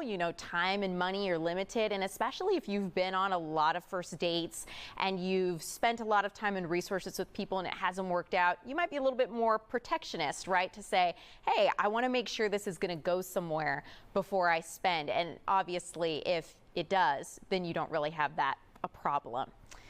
Yeah, right. Beth, anything else I haven't asked you about this survey or the research that you'd like to share or touch on that I haven't asked you yet? No, I think that you've covered it all. I think that, we're all just trying to do the best we can with what we have. And so sharing ourselves, our time, our attention with other people is a big investment. And then there's the money issue on top of it. It doesn't have to be a big deal if you're just upfront, honest, and, frank about where you are and what your goals are. Yeah, just a little communication ahead of time. And what's meant for you won't pass you by. Beth, thank you so much for your time and sharing this with us. And you guys, thank you so much for streaming with me. I'm Ariel Onstadt. We're going to go ahead and take a quick 2-minute break. If you are headed out into the streets of Atlanta and you're trying to enjoy yourself this summer, we know it's expensive, so hopefully these tips help you. We'll see you back here in 2 minutes with more content after this.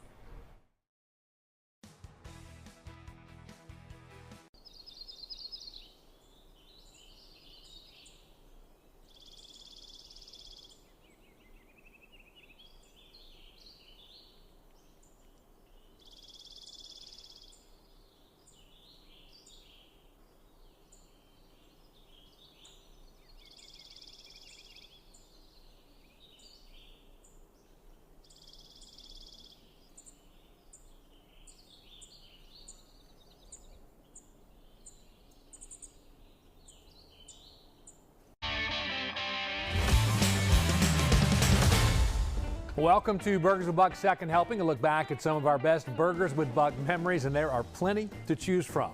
We begin this week at a place that is rocking during the baseball season, but the Battery is a great place to grab a burger any time of the year, and we have fond memories of our visit to the Tavern at Sports and Social.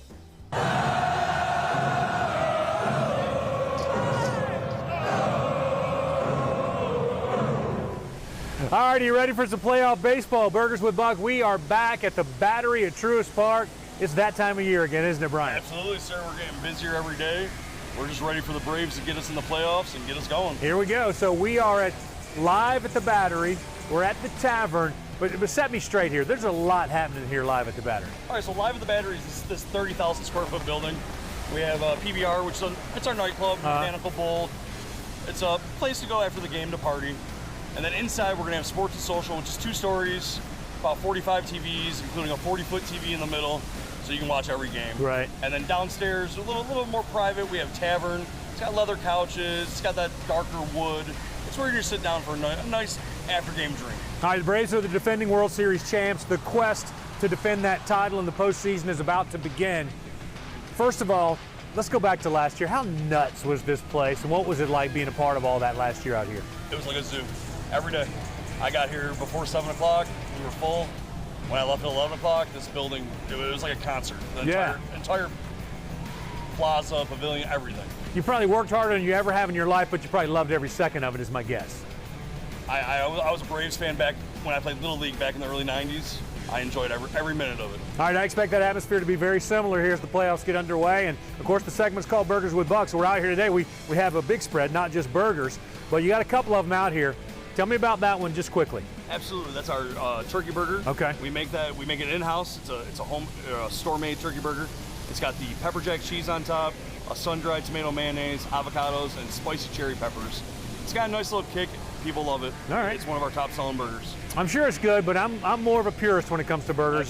So tell me about this one right here. This is our caramelized onion and bacon burger. Mm-hmm. It's got caramelized onions that we're making in-house, bacon that's fresh every morning, applewood smoked.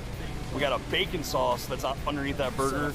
Again, we make it with a little bit of bacon grease, a little bit of mayonnaise, ketchup, a couple other things, but we can't share those. And then it's on a toasted brioche bun, hot French fries every time. Wings, nachos, everything you need for your pregame fare, it looks like. These are some of our, what do you eat when you go to the game? I eat nachos, I eat wings, top sellers, people love them, they come back for more.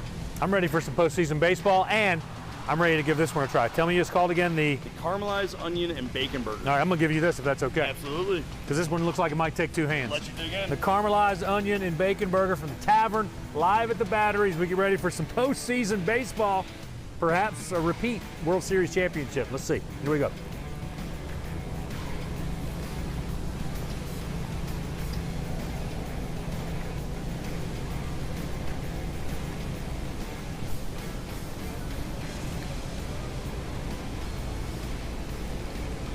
You know what, Brian? It's a lot for a bite.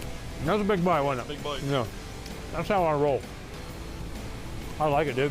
Awesome. That's good. That's what we strive for. Play ball. Let's go. All right. Well, speaking of taverns, there's one in the heart of Dunwoody that's been around since 1996, Ye Olde Dunwoody Tavern. It's an English pub where you can enjoy a pint of ale, and it's also the home of the original Dunwoody Doozy. And this was such a big deal, we even let Burgers with Buck editor extraordinaire Larry out of the building.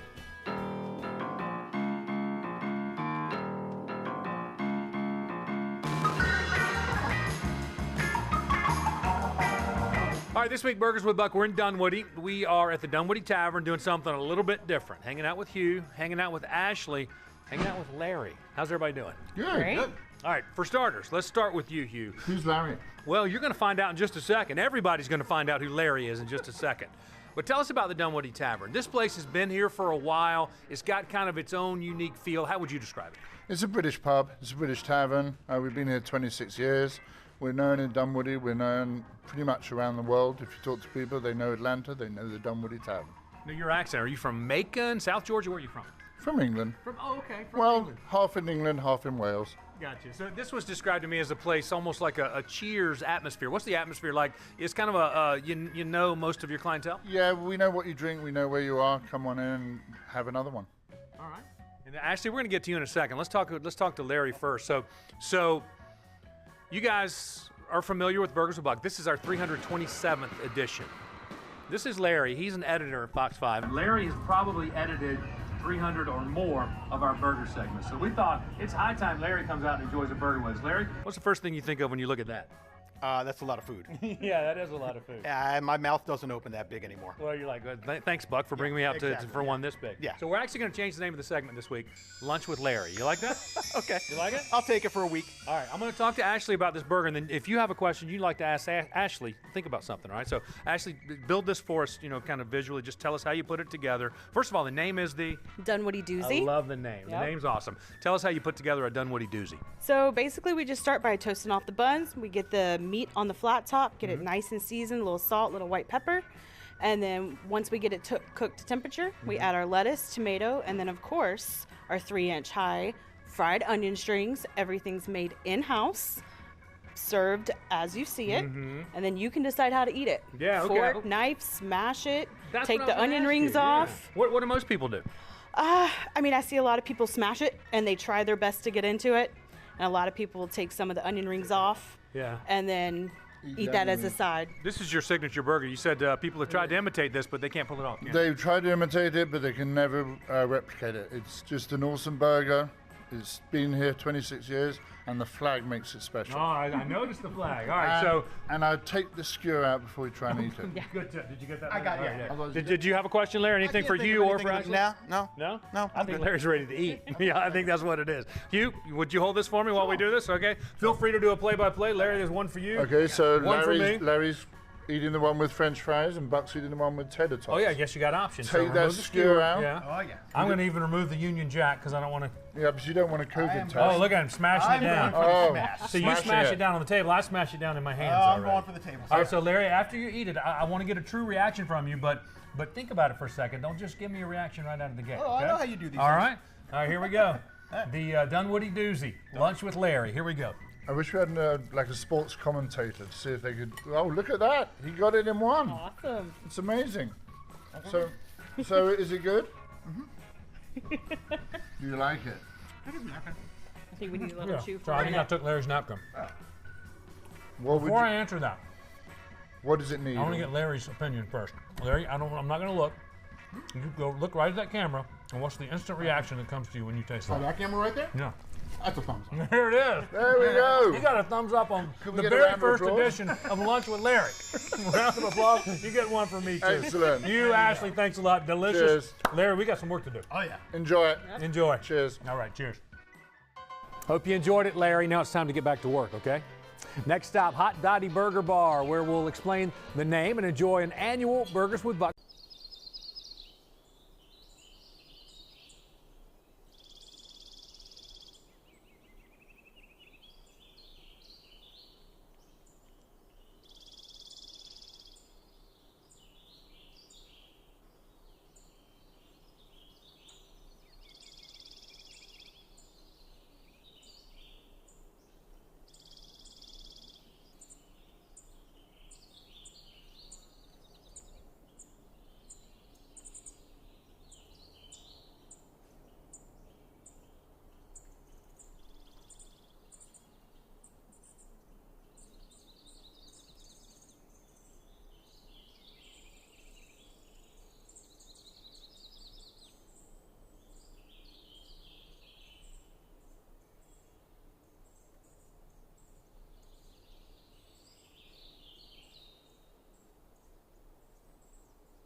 So what happens when the Thanksgiving holiday and Burgers with Buck collide? our annual turkey burger segment, of course, and Hop Dottie made us one with all the trimmings.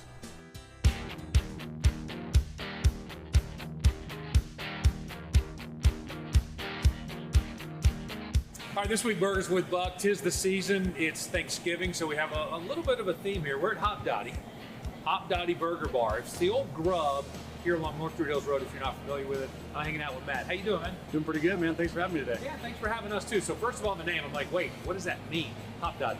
So Hop Dottie, it's kind of a combination of two words. Hop for beer, because we're a beer and burger bar, and then Dottie's the Irish nickname for cattle. Got it. Okay, we learned something. So I always tell people it's an educational segment, right? Beer and burgers together, man. Well, they do go hand in hand, don't they?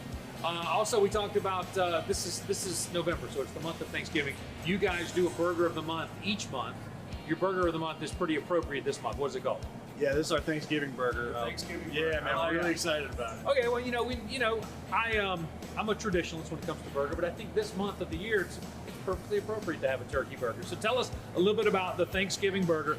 Build it for us visually. How do you put one of these together? All right, so it comes on our whole wheat bun, and some of the grain is soaked in beer. And then going from the bottom up, we've got our whole wheat bun, garlic aioli, broccoli sprouts. We've got a turkey patty. I think it's kind of cool about our turkey patty is here at Hop Dottie, we take a lot of pride in putting a lot of our culinary innovation inside of the patty. So we take turkey and we grind it with apples, shallots, whole hunks of butter to make sure that frozen butter to make sure that patty doesn't dry out on you when we're cooking it, and then a little bit of fried sage. And then on top of that, we've got a cranberry chutney where we take cranberries, we cook it down with a little bit of sugar, nutmeg, cinnamon, all kinds of holiday seasonings and spices. Then we have fried yam chips on top. So it's almost like your whole Thanksgiving dinner in one between two buns, right? I mean, that's Thanksgiving dinner. Absolutely, trying to get there. I like it. Okay, tell us about the place, though, Hop Dottie in general. I guess you guys are out of Texas. We're just kind of a laid-back burger bar. We like to talk about our line and wait in line, pay at the counter. We come bring you food to you, full bar, drinks, cocktails, everything. Really focused on craft beer, craft burgers, scratch-made food. Hand punch our fries every day. We source as local as we can, really high-quality ingredients, and just try to put a lot of culinary love and innovation on the plate. I know we're talking about a kind of a theme burger this month, but in general, I imagine very traditional. And what's maybe some of your more popular classic burgers? Yeah, we've got kind of a wide array of everything on the menu. We've got stuff just like we actually call it a classic. It's like our cheeseburger.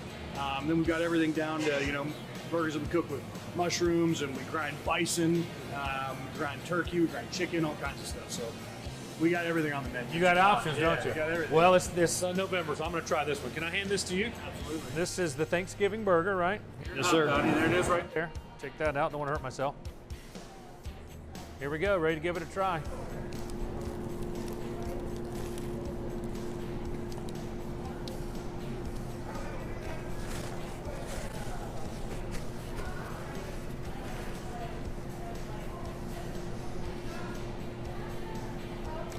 I can definitely taste some. There's a little bit of sweetness in there. Yeah. You know what? It's not Thanksgiving yet, but I say go ahead. Happy Thanksgiving, everybody, right? Wish them a happy Thanksgiving. Happy Thanksgiving. Happy early Thanksgiving. Thank you so much. Absolutely. Cheers. Well, you know the abbreviation for Atlanta's airport is ATL, but there's a restaurant on the south side that's giving ATL a completely new meaning and spelling. So Burgers with Buck had to not only see this for ourselves, but taste it for ourselves too.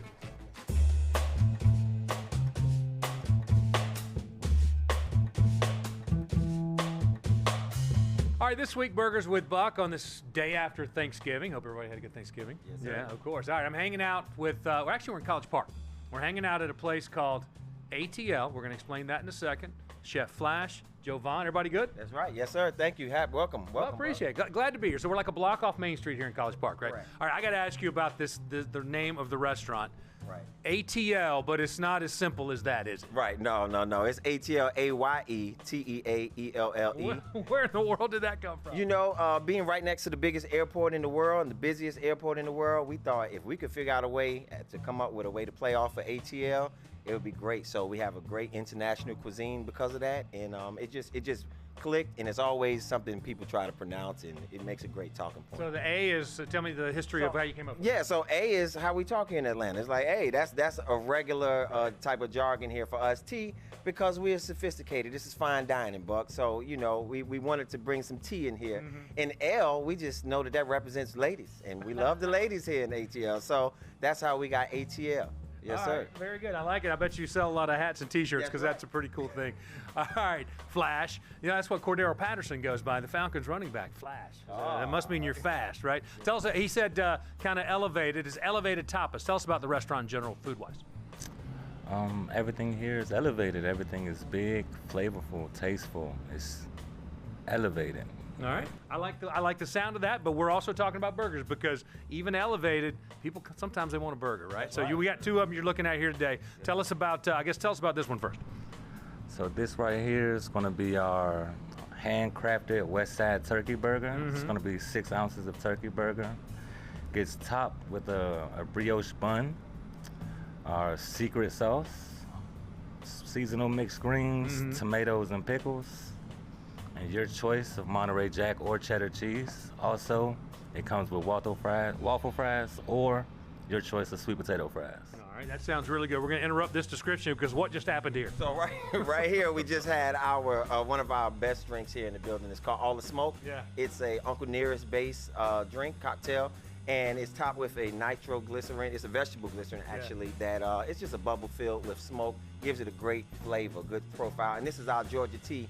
We do a lot of these here in the building, so we just wanted to have some just to show our guests here. Yeah, that was pretty cool. That was pretty cool. All right, now back to the burgers. This one here is what? It's going to be our ATL burger. Okay. So pretty much this one is topped off with our secret sauce, seasonal mixed greens, tomatoes, grilled onions, and applewood smoked bacon. Secret sauce. I need to know more about that, but I guess it's a secret, so I can't, right? All right, before I taste one of these, and I'm going to not wait much longer, just give me a little vibe of the place here. I know you got your patio out back, you got your deck, and you guys have been here about a year now. We've been here about a year. We built this through COVID. It has been very interesting, learning a lot. I built this with 2 of my best friends from first grade here in Atlanta, so even more of a reason to name it ATL. We met here at 6 years old, and the vibe here is fine dining, but what we say is we dine differently. We love for you to come in and have a elevated burger, and you can listen to some live jazz music. It's still a different vibe. We have live comedy on Thursdays. We do a live DJ on Fridays. So we try to give a vibe for everybody. We do have outdoor seating that we allow hookah and cigars outside, but this is about elevated. This is perfect date night. All right, sounds good. I'm ready to give it a try. I'm going to hand this to you, okay? Because, I mean, here's the deal. I know you say the turkey burger's great, and I totally believe you. I've had enough turkey this week. Right. So I think I'm going to try the ATL burger, right? That's right. I'm going to go ahead and get my napkin ready to go. Buck is Here going we for go. it. We're going to stack that on top just like so. That's right. All right. Elevated. It literally is elevated. You This can see is that. elevated. Here we go. I'm going to fold that back so I don't choke myself on the bacon. Here we go. There it is. We got Buck in here trying our ATL burger. One of our favorites. We do a lot of these during this holiday season, during football season. A lot of people come in, they love the waffle fries, the sweet potato fries as an option. And we love to serve. We love to have y'all here. What you think, Buck? This guy cracks me up. Yeah, I'm like Buck now. I got the right. Yeah, I'm going to take you with me for all my segments Let's now. do it. You know what? Flash, Joe Mime, there it is right there. Really Thank y'all. juicy, delicious. Thank you so much. We Happy appreciate Thanksgiving, it. everybody. Happy Enjoy Thanksgiving, your everybody. shopping today. Thank you so much. Appreciate it. From College Park to Oak Grove, when Second Helping returns, Burgers with Buck heads to a cool neighborhood spot with a great burger.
Well, as burger lovers, we're certainly kindred spirits, much like the relationship between the classic Oak Grove Market and the eclectic neighborhood restaurant craft cocktail bar that's just a few doors down.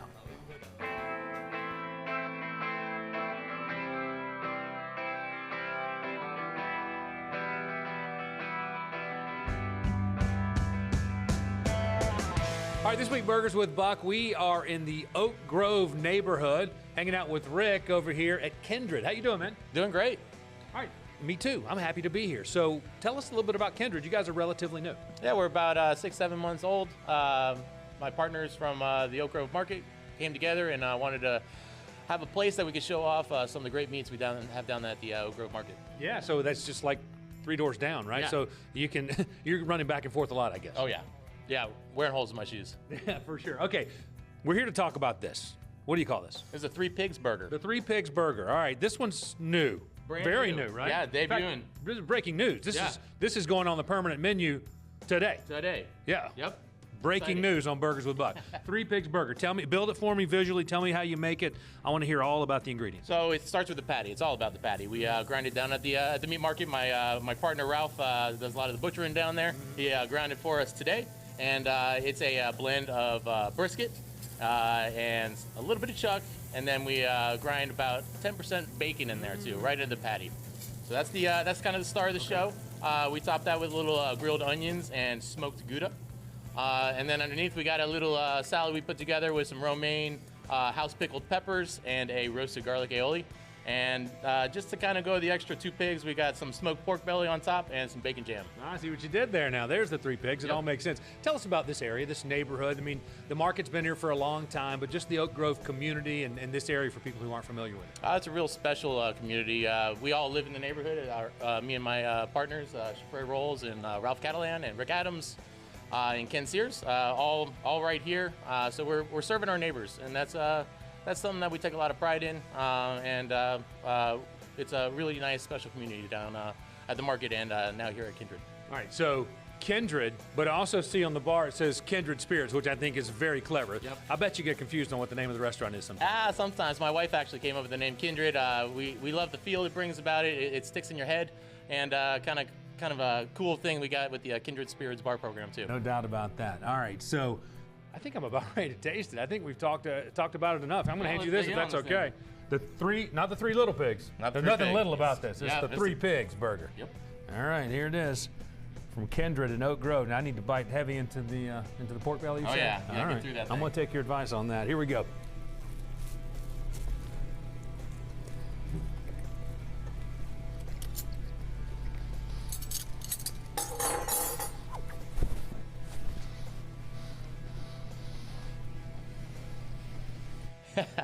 Big burger, big bite. That's pretty good, Rick. There it is right awesome. there. Rick, permanent addition to the menu, right? Yes, sir. Start today. Breaking news, Burgers with Buck. Enjoy. Cheers. Our final stop this week, Colony Square in Midtown, to a place that's got kind of a ski lodge feel with an awesome heated patio, multiple fire pits, and of course, a really good burger.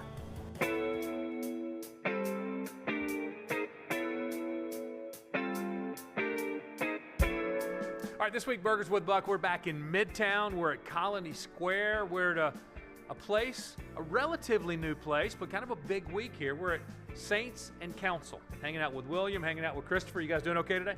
We're doing great. Good to have you here. Yeah, glad to be here. You guys have been here almost exactly a year now, so congratulations on that. That's awesome. Tell us a little bit about Saints and Council for someone who's never been here. How would you describe it? Saints and Council is it's kind of an escape from every day. You walk in and it's like stepping into a different place. It reminds you almost of like a bougie Aspen ski lodge, but it's designed for people just to come together and hang out, not just to have dinner, but to start on a sofa with a cocktail and move over to a table for a chef-driven meal and retire around one of our fire pits. How about the name? I find it interesting. Saints and Council. What does that mean? Yeah, the name represents the highest and best in all of us. I designed this concept when the world was in a dark place through COVID. And it's meant for people to come together and just be great, to spur each other on to greatness in a world that needs it. no doubt about that. All right, Christopher, let's talk about what we have in front of us right here. This is called the what? It's the Alderman Burger. The Alderman Burger.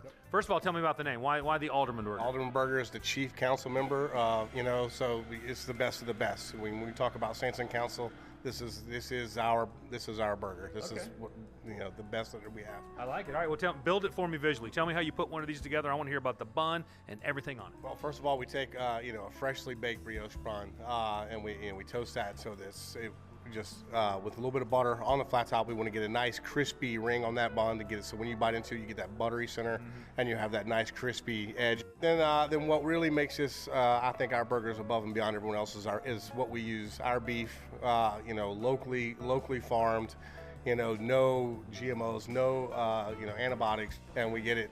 It's no more than an hour away from here. We cook it on flat top for, we get the best beef for a reason, and we want to cook it in those juices. We don't want it falling through a charbroil or whatever. We want those things to just keep encapsulating on that beef. Fresh sliced fontina cheese over that, and then we make a mushroom demi-glaze out of. We have some maitake mushrooms, some beach mushrooms. We cook those down. We're gonna put that over that. It's got bacon in it. And then we fresh fried tobacco onions. When you take sweet Vidalia onions, slice those thin, bread them up, fry them in the fryer till they're nice and crispy, and that's our Alderman Burger. So, first of all, how popular is this? And secondly, you guys are open for lunch, correct? We just opened for lunch about 4 weeks ago. Right. The burger is wildly popular. I mean, obviously so at lunch, but even later as it goes into the evening. We're open till almost midnight as well, every day of the week. We get pretty busy late, and the burger's number one as you get into the evening hours. All right, I'm ready to give it a try. He's got me all riled up over here. Let me hand this to you. All right, that's okay, William. The Alderman Burger from Saints and Council. Oh yeah, it's a messy one. There it is right there. Here we go. Trying to protect my shirt. Yeah, get in there.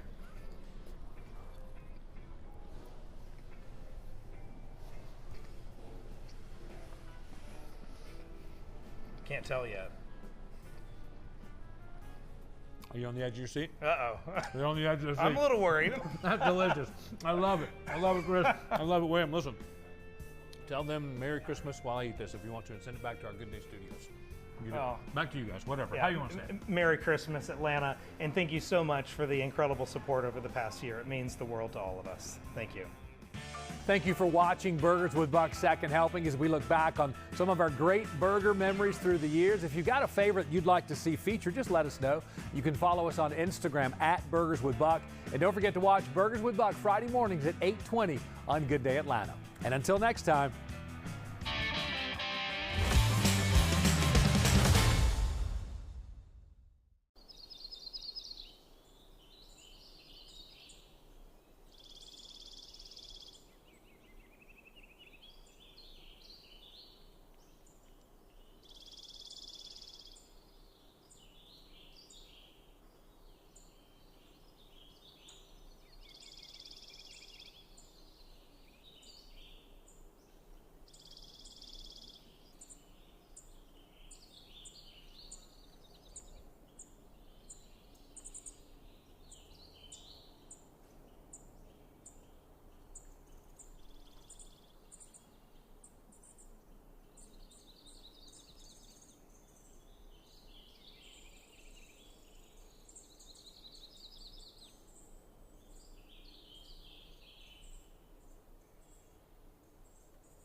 Welcome in. I'm Ariel Onstad. Thank you so much for streaming with me on your Father's Day Sunday. We've got a lot of stories to catch you up on. One of the biggest one is taking a look at the protests that happened across the nation and right here in Atlanta yesterday. For that, I want to bring in our Caitlin Pratt, who is tracking the latest updates. And Caitlin, as of now, we know that there are no protests for today, but we do know that the arrests were made. And can you give us the update as to what you know so far this morning?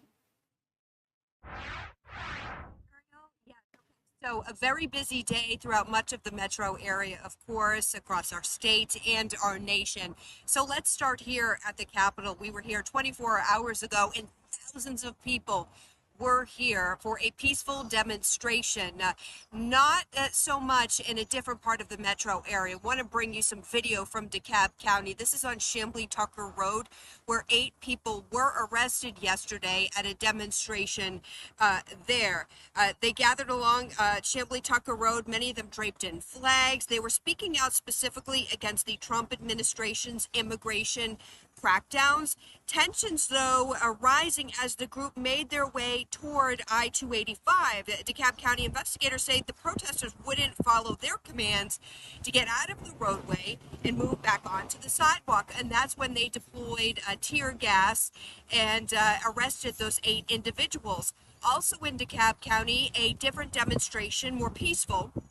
This one was in Tucker, where hundreds of protesters walked from the North Lake Festival Shopping Center to the bridge over 285, where they held their signs to drivers passing below on the highway. DeKalb County Police, again there on the scene, directing traffic. Organizers say they wanted this event to remain peaceful. There were a lot of families there, and it did remain peaceful. So Marietta, same situation. East Cobb, a similar demonstration. The larger of the 2 events taking place outside of Marietta City Hall. Once again, people of all ages gathering there with signs as well. So what is this all about? Why were they gathering? Well, military parade in celebration of the Army's 250th anniversary sparked these protests, not just here, but nationwide as well.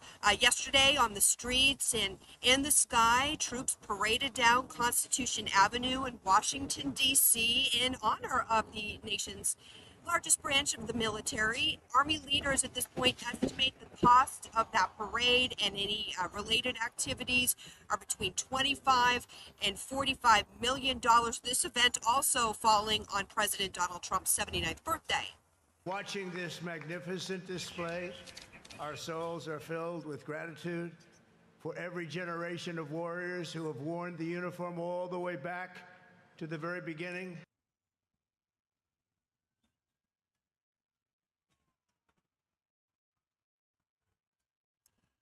And at this point, we're working to learn from DeKalb County investigators what kind of charges those 8 people are taken into custody yesterday are going to be facing. When we get those answers, we'll, of course, pass them along to you. And I just want to let you know, I did lose my IFB, so I'm hoping you're not going to ask me any questions. I'm going to send it back to you in the studio, Ariel. Caitlin, thank you for the heads up. We appreciate it. We're going to let you figure it out. I'm going to bring you guys back here to studio, and we're going to go check in now with our Eli Jordan, who is out at Piedmont Park celebrating Juneteenth. It is this week, this Thursday, Freedom Day, and it is also Father's Day today. So what better way to get out with Dad, maybe enjoy some sunshine while it lasts? Eli, what's the weather looking like? How you doing out there? Hey, Ariel. Yeah, it's looking good. It's humid. I'm spending Father's Day after this. My son's coming over with his special lady friend. We're going to be hanging out in the pool in the sun, maybe cooking some food, hang out, have a little bit of a fire pit tonight, maybe. He's going to check out my new house I got recently for the first time, so I'm excited about that. But enough about me and Father's Day.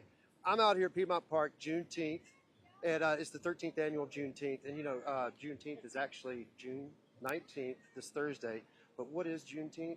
Well, I mean, Juneteenth is when the Emancipation Proclamation was finalized in Texas 900 days after the original proclamation was made. So it was like this delay out in Texas because they were so far away from, you know, the rest of the southern states is so remote. It took 900 days for General Granger to get out there and enforce the final enactment of the Emancipation Proclamation. That's what it celebrates, the delayed reaction to that. And so people are out here at Piedmont Park celebrating. They got all sorts of foods. They got music. They got 2 stages of music. It's family friendly. They got bouncy houses and stuff. But my favorite part is all this food. And right now I'm hanging out at Kanaya's Kitchen. And there's Gina Evans out here. Gina is the runs it. Hello, Gina. How are you? Hi, fine. And yourself? I'm good. So, Gina, you got some tasty looking in this pie dish right over here. What is this right here? This looks so good. What is that? Actually, this is a coconut-infused veggie rice. Veggie rice. So what else in it? We have a little bit of bean sprouts. We have spinach, a little bit of cabbage, green onions, pigeon peas. So it sounds like it's vegetarian. Kind of. So we don't put any meat in it for the people that are vegans and vegetarians. They like to eat this dish by itself. Gotcha. What all else you got? Because, I mean, down here, Juneteenth celebration, looks like everybody's got all sorts of good So food. What we you got? have the regular fried fish, catfish and whiting. Then we have a chicken, a grilled chicken that we have a special teriyaki sauce that we put. Then we have a cucumber wasabi salmon. And we have deep fried soft shell crabs, and we have some garlic palm bang bang shrimp, and those are the soft shell crabs again. And so tell me, is this your first Juneteenth celebration here at Piedmont Park, or have you been here before? This is my first year here at Piedmont Park, but previous to this, I was at the venue Centennial Park for years where they had it. And what does Juneteenth mean to you? It's the end of slavery. This is the Freedom Day, and we just reflect on all of our parents and grandparents that got freed. It started in 1860. It ended in 1865 in Galveston, Texas. So we're just here celebrating the freedom of our, our slaves, and still working on some things as far as racial. Yeah, I got you. Yeah, Right. we still got a couple humps to get over, I guess. But yeah, this looks good. This is Kanaya's Kitchen, right? Yes. And so this is the last day. It goes on until 10 o'clock. You'll be here until 10 o'clock, right? Yes, sir. Awesome. Well, Gina Evans, thank you so much. Thank you. And also, too, guys, if you're out here and you have some of the Kanaya's Kitchen, some of Gina's cooking, you can come over here and see CJ. CJ gave me a little sample, some good tasting. Hey, CJ, you got some good frosty stuff over here, don't you? Oh, yeah. Check this out. You can come in here. This is the Carnival Treat Shop. It's right next to Kanaya's Kitchen, and he's got all sorts of good tasty treats here. Oh, my goodness, that looks good. And I tell you what, they had the run this morning, and that's over with. It was the 5K, and now everything is starting to get swinging with the entertainment. The stages are firing up, and the grills are firing up, and I've seen some giant turkey legs out here. We got some sausages over here. How you guys doing? All right, you guys ready to feed some people? Oh, yeah, it'll be good. And we got good drinks, juicy juices over here, and just all sorts of good stuff. We got some deep fried Oreos, some Reese's, some funnel cakes, and cannolis and cheesecake. This looks good. Oh yeah. So I'm gonna need you to bring me back some food. Oh yeah.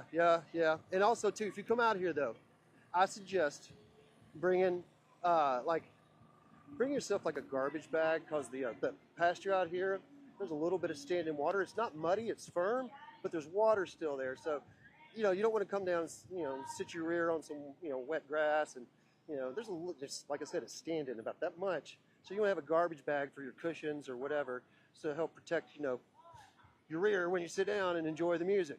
And but that's the only drawback here. And but other than that, it's hot, humid, and got a little bit of a breeze going on, but the smells are good, and there's a lot of cool crafts and things you can come out here and check out. And like I said, going on 10 o'clock, family friendly. They got all sorts of bouncy houses way over there. They're filled up, and all sorts of good foods and craft tents to check out.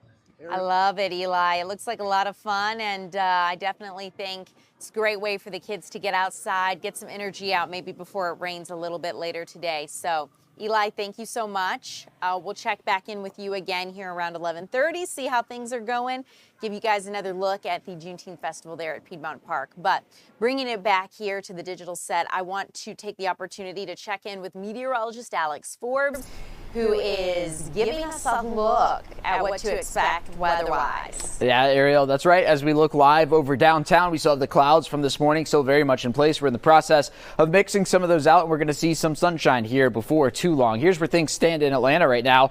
80 degrees and about 0.2 of an inch of rain in the last 24 hours or so. Fox 5 Live Viper is quiet. 80 in Atlanta, 81 in Covington, 81 already at Eatonton, 79 in Athens, 72 in Rome.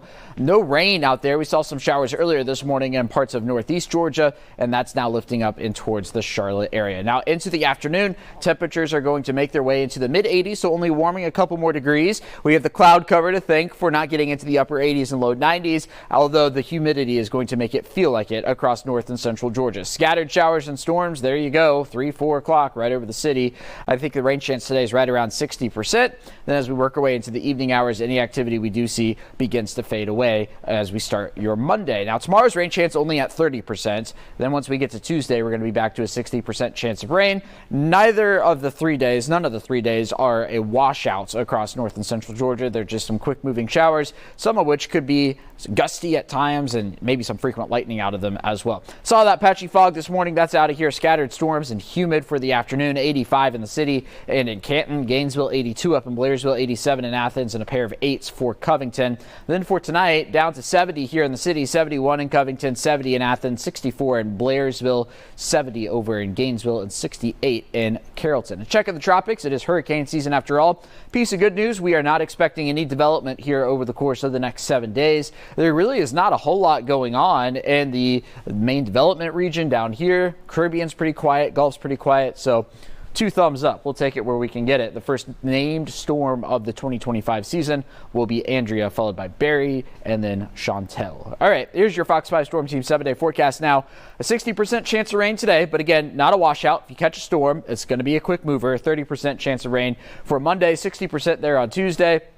Work our way towards the back half of the week here, Ariel. The rain chances are going to go down, but the humidity, very much still in place Friday and on into the weekend. Alex, definitely bracing for that.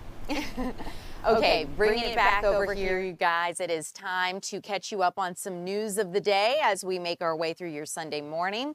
So one of the big topics, things to do, something free for you and the family, right? Who doesn't love that? At the Atlanta History Center today, they are hosting a free event for families to come out and enjoy and celebrate Juneteenth. So let's take a look at what this is going to entail. The event itself celebrates Black craftsmanship and art. So as we take a look through this, we know that this is going to be going on. It opened at 10. So it's been going on for about an hour and 15 minutes now. So you're welcome to go out there throughout the day. But this is going to be a full day of events, including hands-on crafts, demonstrations, collections, and storytelling. And also it's going to include an art fair showcasing local artwork. So you may be able to buy a little something, maybe for Father's Day if that's on your agenda. Again, tickets are free, and this is at the Atlanta History Center today in honor of Juneteenth this week. And looking ahead to tomorrow, Atlanta is going to host its first Club World Cup games for the tournament. So this is 6 matches in all that Atlanta is going to host, and that first match happens tomorrow, and it's going to start tomorrow afternoon around 3 o'clock, so you can go out and enjoy that. Atlanta is one of 11 U.S. cities hosting matches. None of this can happen, though, without the help of volunteers. This is an international football competition featuring 32 clubs from various continents here across our world, so a big deal. And this year, 800 volunteers here in Atlanta are going to help fans, players, coaches, and VIPs navigate their way through Mercedes-Benz Stadium and, of course, MARTA. So this is something to keep an eye on. They were able to get into the stadium last week and begin thinking about what those responsibilities might entail. So we'll continue to keep you updated as this is a big deal for our city. But a story that has captivated the nation and still very much an active, ongoing situation as police search for a gunman after 4 people were shot in Minnesota, 2 of them lawmakers, and then their spouses. So 2 Minnesota lawmakers and their spouses were shot in what's being called a politically motivated or targeted attack. Police are looking for 57-year-old Vance Belter. They believe he was impersonating a police officer and driving what appeared to be a police car when he carried out these attacks. State Representative Melissa Hortman, the top Democrat in the Minnesota House, and her husband were shot and killed around 3:35 Saturday morning. Officers say police exchanged gunfire with Bolter as he was coming out of Hortman's home, but then he escaped. 9 miles away and 2 hours or so before all this, police believe Bolter also shot Minnesota State Senator John Hoffman, also a Democrat, and his wife Yvette. Both have survived and undergone surgery as of now. In Bolter's car, police say they actually found warnings, or rather writings, that included a hit list of nearly 70 names, mostly Democrats, or figures with ties to abortion rights. So we'll continue to keep you updated on this developing story as police continue to search for the gunman. I do want to give you an update as to the ongoing situation in the Middle East as Iran and Israel continue to trade missile attacks now for the third straight day. Israel is warning the worst is yet to come. You're looking at new video from overnight showing the devastation there in Tel Aviv. That is where leaders there say an Iranian strike killed at least 8 people. Israel targeted Iran's defense ministry headquarters in Tehran, and it also bombed sites believed to be associated with Iran's nuclear program. So definitely a situation we're going to continue to monitor and bring you the latest right here on Fox Local. It is time now to go ahead and take a quick 2-minute break, you guys. When we return, we'll have more news and weather for you after this.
Well, welcome in. I'm Ariel Onstadt. It is Father's Day, and if you're looking for a better way to have a relationship with Dad, or maybe you have a troubled relationship with Dad, Father's Day could be a difficult time for you. We want to get you help and answers. So for that, we're going to bring in Catherine Cross.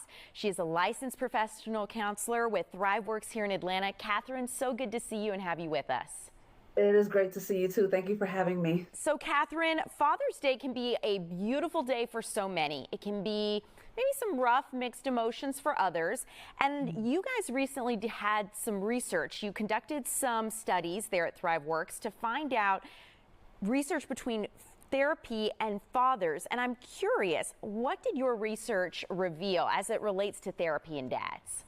Our research indicated that we are now seeing a higher percentage of fathers that are either in therapy or are seeking therapy compared to earlier years. So if my memory serves me correctly, 1 in 3 fathers are currently in therapy, when before that statistic was pretty low.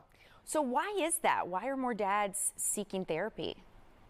From what I'm seeing, it's a mixture of things. As the economy is growing and things are becoming a little more expensive, a lot of fathers are feeling the pressure to provide and needing to be more things than, I guess before when it comes to fatherhood. So mental health is kind of declining in some of the fathers. There's a lot of anxiety that we're seeing, a lot of depression that they're seeing and that they're feeling, in order to try to keep up and maintain an image when it comes to fatherhood.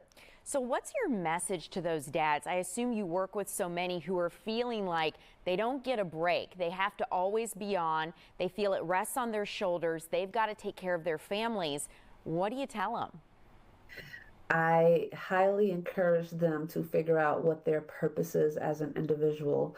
What I'm seeing is it's easy for a lot of fathers to be a father, be a partner if they have a significant other, but they ultimately forget that they are an individual person at the end of the day. So I encourage them to maintain certain hobbies or exercises or anything that they were doing prior to becoming a father so that they can feel a sense of individuality. You know, I think you've touched on something so important, which is our sense of self and identity. And so often when we become a parent, that kind of goes by the wayside as this new us is born to take care of a child. But at the same time, you're saying it's important we don't forget it. So, Catherine, I'm curious, if you have maybe Father's Day, you kind of dread this day, maybe you lost a father, maybe you don't have the best relationship with your dad, how do we cope with that? It's difficult for people who are grieving the loss of a father, or for people who are grieving the idea of having a relationship with their father. Most people tend to find this season difficult emotionally to deal with. What I would often encourage is for a person to pretty much lean on the individuals that you do have in your life, whether that be the other parent, like a mother, whether that's a grandparent, or maybe you have a grandfather, or maybe you have a husband or a significant other who plays those father-like roles to other people. Lean on them so you can get a sense of what it feels like to have a man or a father figure in your community in that capacity. Help fill that void a little bit. Catherine, I'm curious as well, are you seeing some common threads about identity or manhood from the men you work with in your practice? Are there things that you'd like to share that you feel aren't being addressed? Yeah, so I am seeing a lot of common themes about what it means to be a man, or common themes where a lot of men are feeling like their manhood is questioned or judged based on how they show up as a father. And I see that a lot with first-time fathers as well. People who have never done this before, who've never played this role before. They are questioning how to create a relationship with the child that they created, and also have a relationship with the person that they created the child with. So I often remind them that nurturing any type of relationship stems off the same foundation. Communication, being intentional, being mindful with how you want another person to see you, and how you even want to view yourself, kind of like a mirroring aspect, so to speak.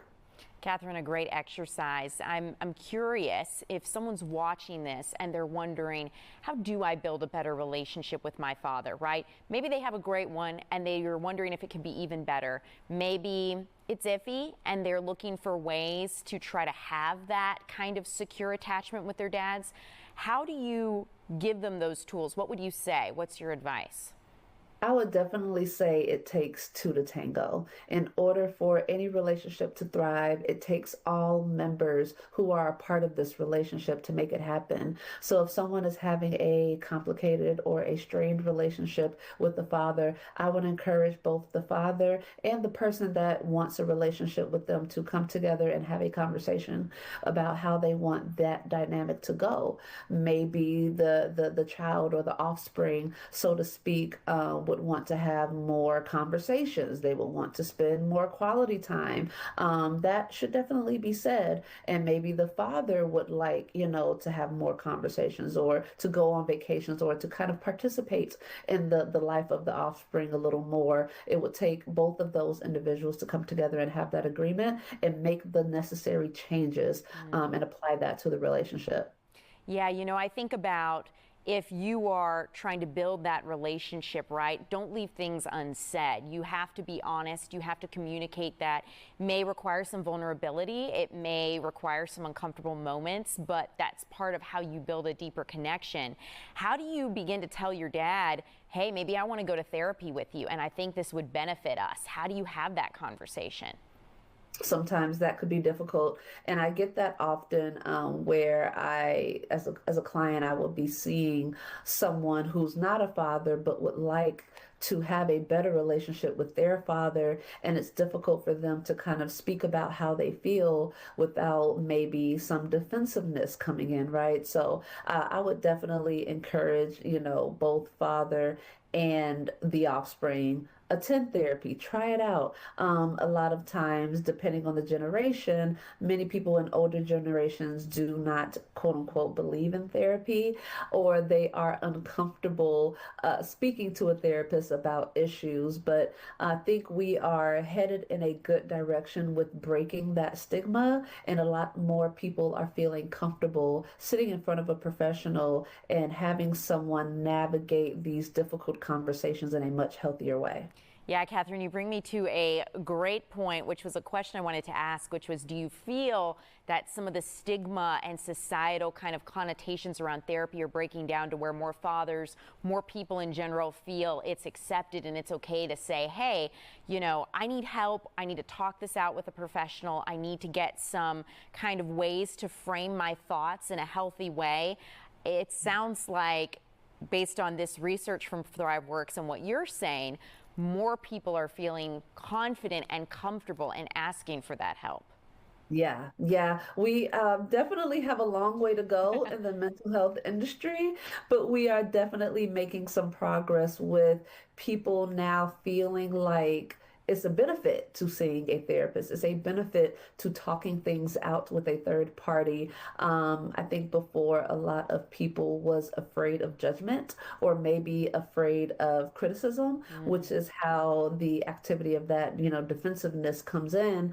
But now we are seeing a lot more people are feeling more comfortable talking to someone and building a rapport with the therapist. That's wonderful. Catherine, if we feel we're to blame for a strained relationship with our father, and maybe there's a lot of guilt we bear, how do we have grace with ourselves, and how do we reach out for help on our own and find that for us? Forgiveness. Forgiveness is a start. You definitely have to hold yourself accountable for whatever role you've played in that situation. But once we've identified that, we now have to think about when it is time to no longer punish ourselves for that. Every human in this world makes mistakes, and every human in this world is going to make mistakes to come in the future. And once we are able to accept that, then we would be able to make progress in these relationships and learn how to heal from it. Acceptance and commitment therapy is one modality that I use with a lot of clients when it comes to how to heal and how to move forward instead of staying in a stuck point in life. Yeah, looking for ways to keep growing and asking yourself maybe that intentionality, where do I want to be, right? What's my vision for myself? How do I get there? And so often, wherever you see yourself in life starts up here, and the words you speak to yourself before you even get to that point. So as a final question for you, Catherine, someone's interested, they're watching this and they're thinking, I'd like to know more about ThriveWorks, how I can ask for help and get therapy resources. How do they do that? Yes, ThriveWorks is a countrywide therapy private practice. You can just pretty much either type in the search bar or go into Google, thriveworks.com, and it will give you the opportunity to filter city and state and location for the therapist near you that works out of our network. Awesome. Catherine, thank you so much. This has been amazing. I really appreciate your time. And I look forward to checking back in with you again about ways we can continue this conversation and make sure that people are healthy, mind, body, and soul. So thank you so much for joining me. Thank you so much. Well, you guys, thank you so much for streaming with me. I'm Ariel Onstout. We're going to go ahead and take a break. And when we return, we'll have more content for you coming up after this.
Ariel Onstad, thank you so much for streaming with me on your Father's Day Sunday. We're going to get you up to speed on some major stories we're tracking here in our newsroom.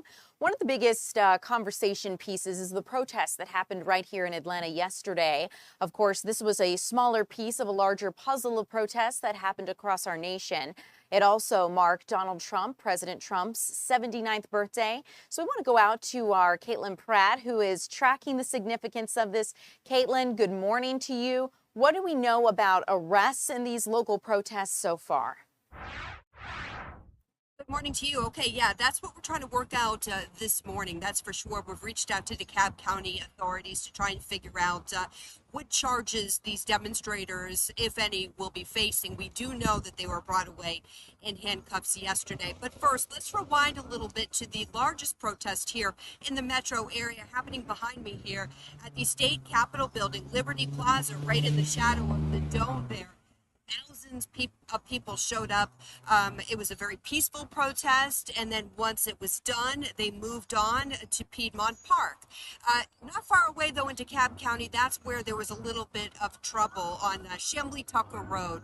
That's where those individuals were taken into custody by police. They gathered there yesterday, many of them draped in flags, and like all these rallies here in the metro area across the nation, signs, flags were displayed as well. They were speaking out against the Trump administration's immigration crackdown. That's what that one was about, specifically here on Chambly Tucker Road in DeKalb County. So here's where the problem started. The group started to make their way towards 285, and that's when police stepped in and said, no, you can't do that. Go back on the sidewalk. Well, the individuals who were arrested apparently did not comply with that. Tear gas was deployed, and those 8 individuals were taken into custody.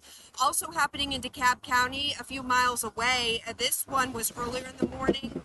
North Lake, that festival shopping center, hundreds gathering here and walking to the bridge over 285, also displaying their signs. DeKalb County Police also there, very peaceful though, no problems here.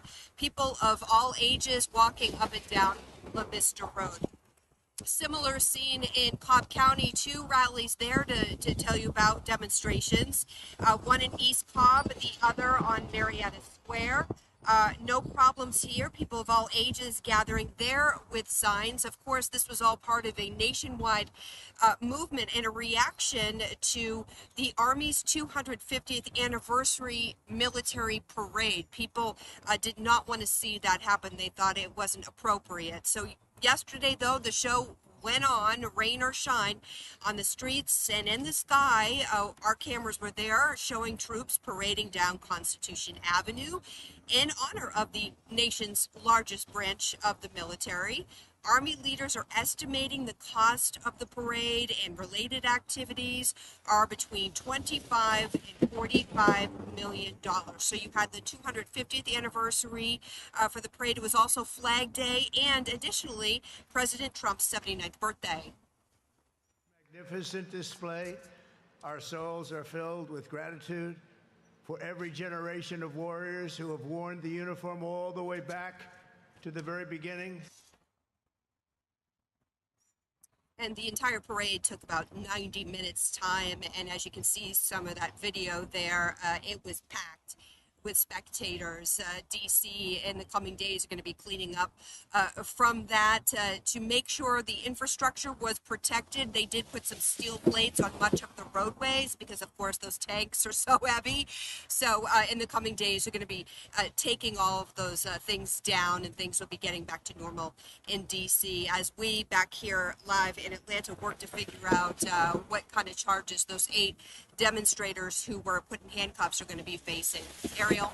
Caitlin, thank you so much for that update. Definitely we'll be checking in to see what is next for them.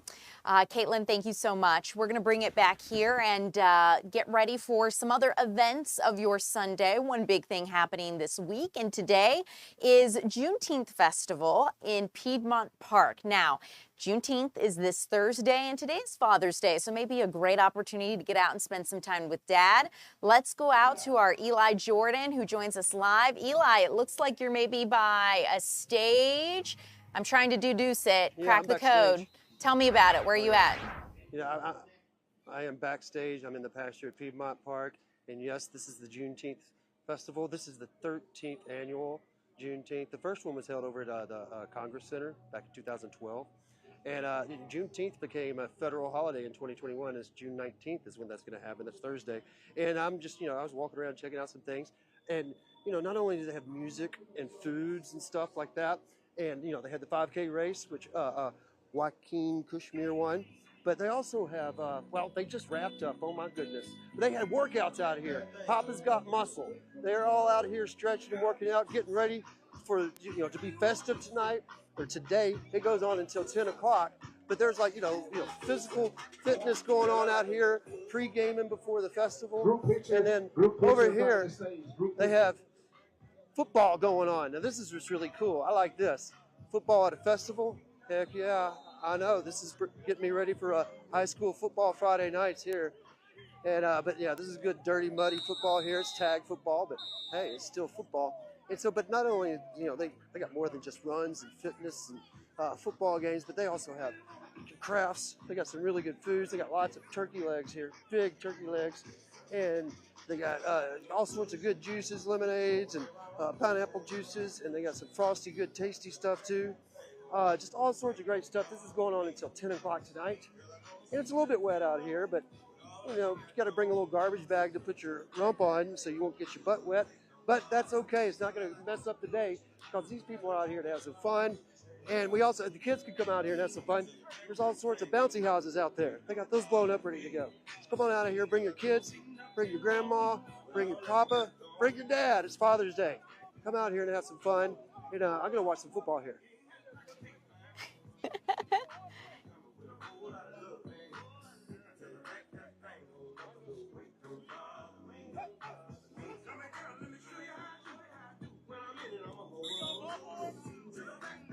Oh yeah, I don't It's know hot. who's Like they're out there doing it. I think it's the greens that are favored a little bit, but the red team looks a little bit bigger.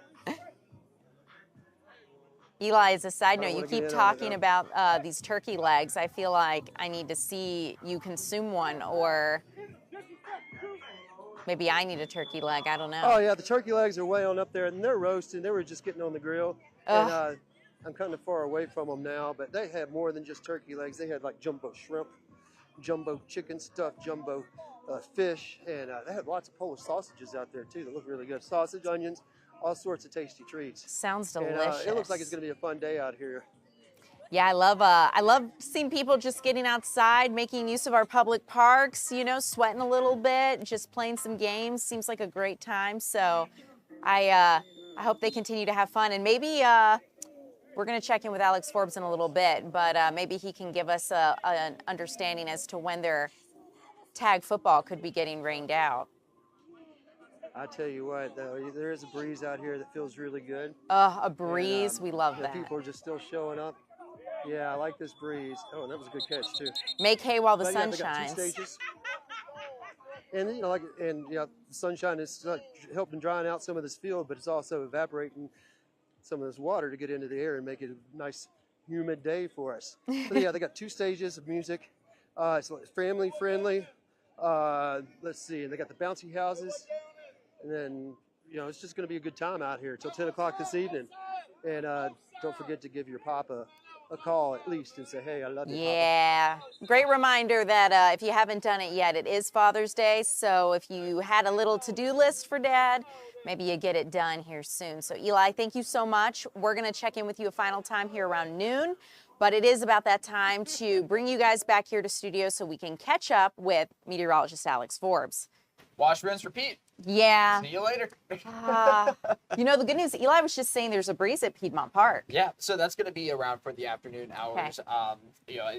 Not atypical for summertime, 5-10 miles an hour. That's about it. You're just able to feel it a little more in Piedmont Park because you got the big wide open space right next to the city where the wind is funneled through. At any rate, yes, the chance of getting wet will be around later on today. Here's what we've got going officially at the airport. 11 straight days now of rain measured at Hartsfield-Jackson. I think we're going to make it 12 today.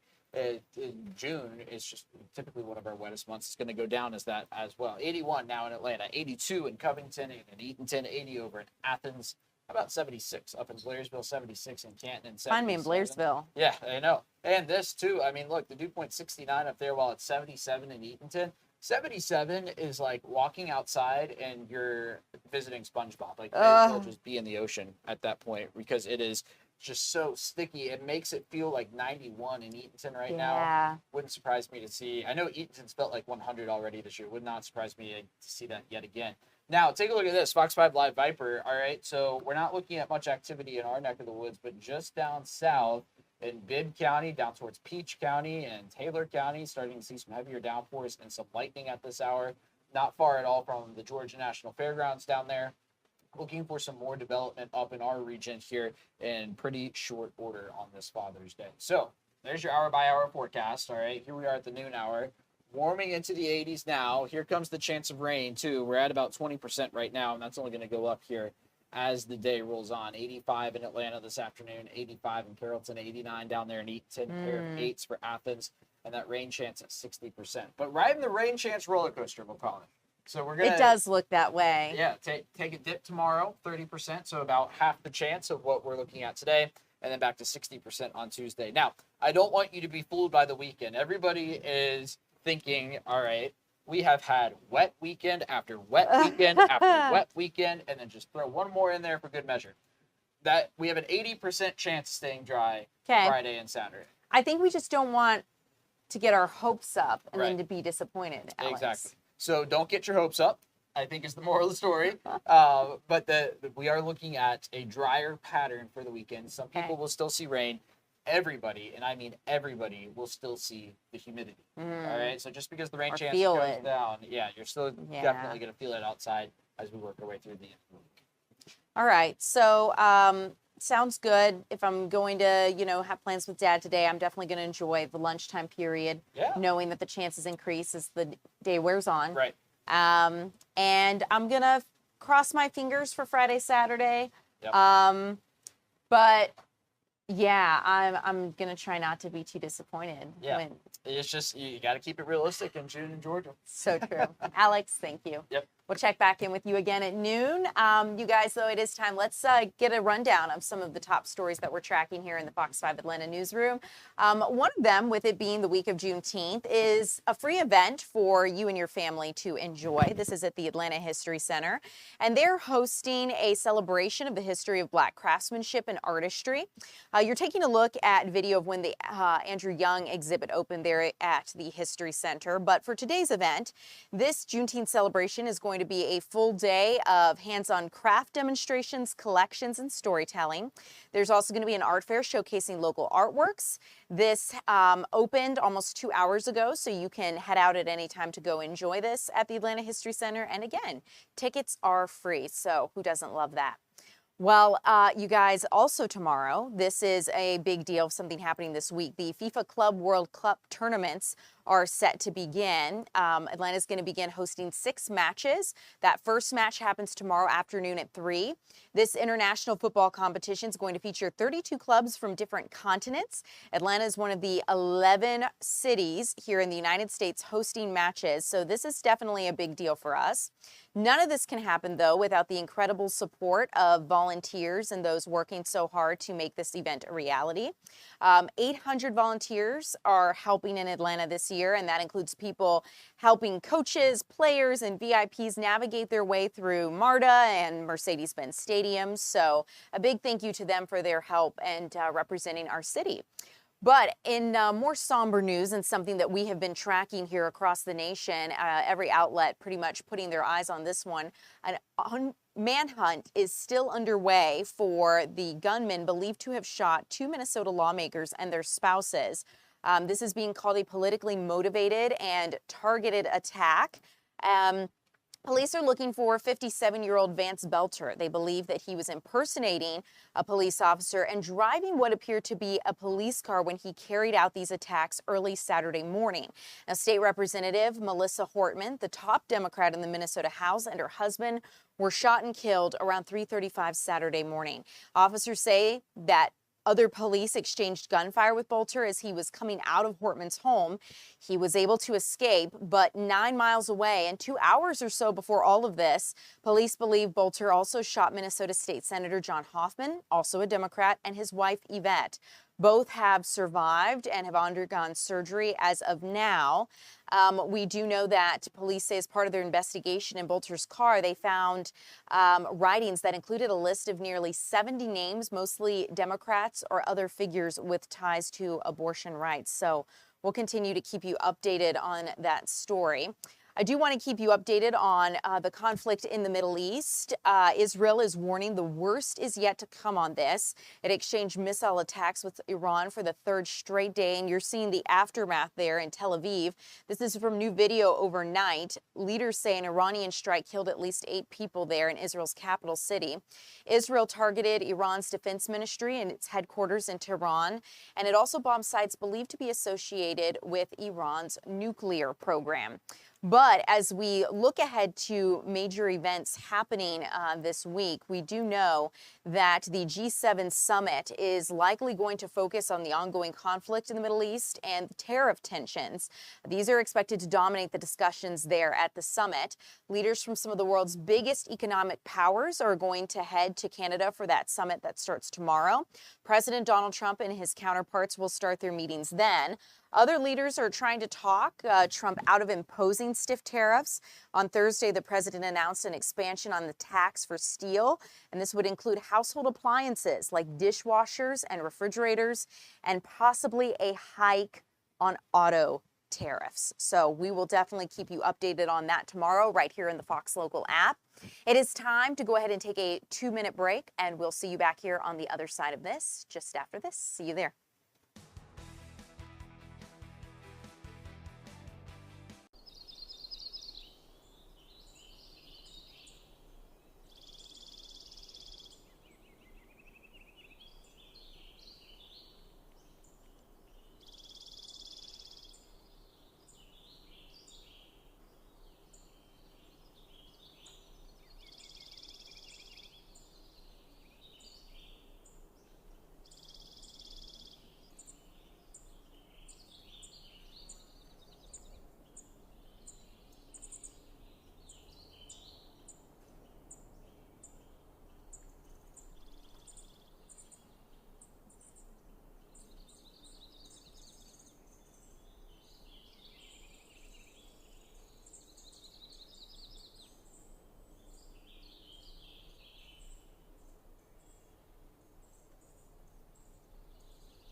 Welcome back. I'm Ariel Onstadt. Thanks so much for joining us. It is a season of summer, meaning you're going to be spending money, doing a lot of fun things, and maybe you singles out there are looking to find love. But what is it going to cost you? We want to help you save money when it comes to that. So we want to bring in Beth Klung-Piebol from savings.com. Beth, so good to have you with us. Thanks for having me.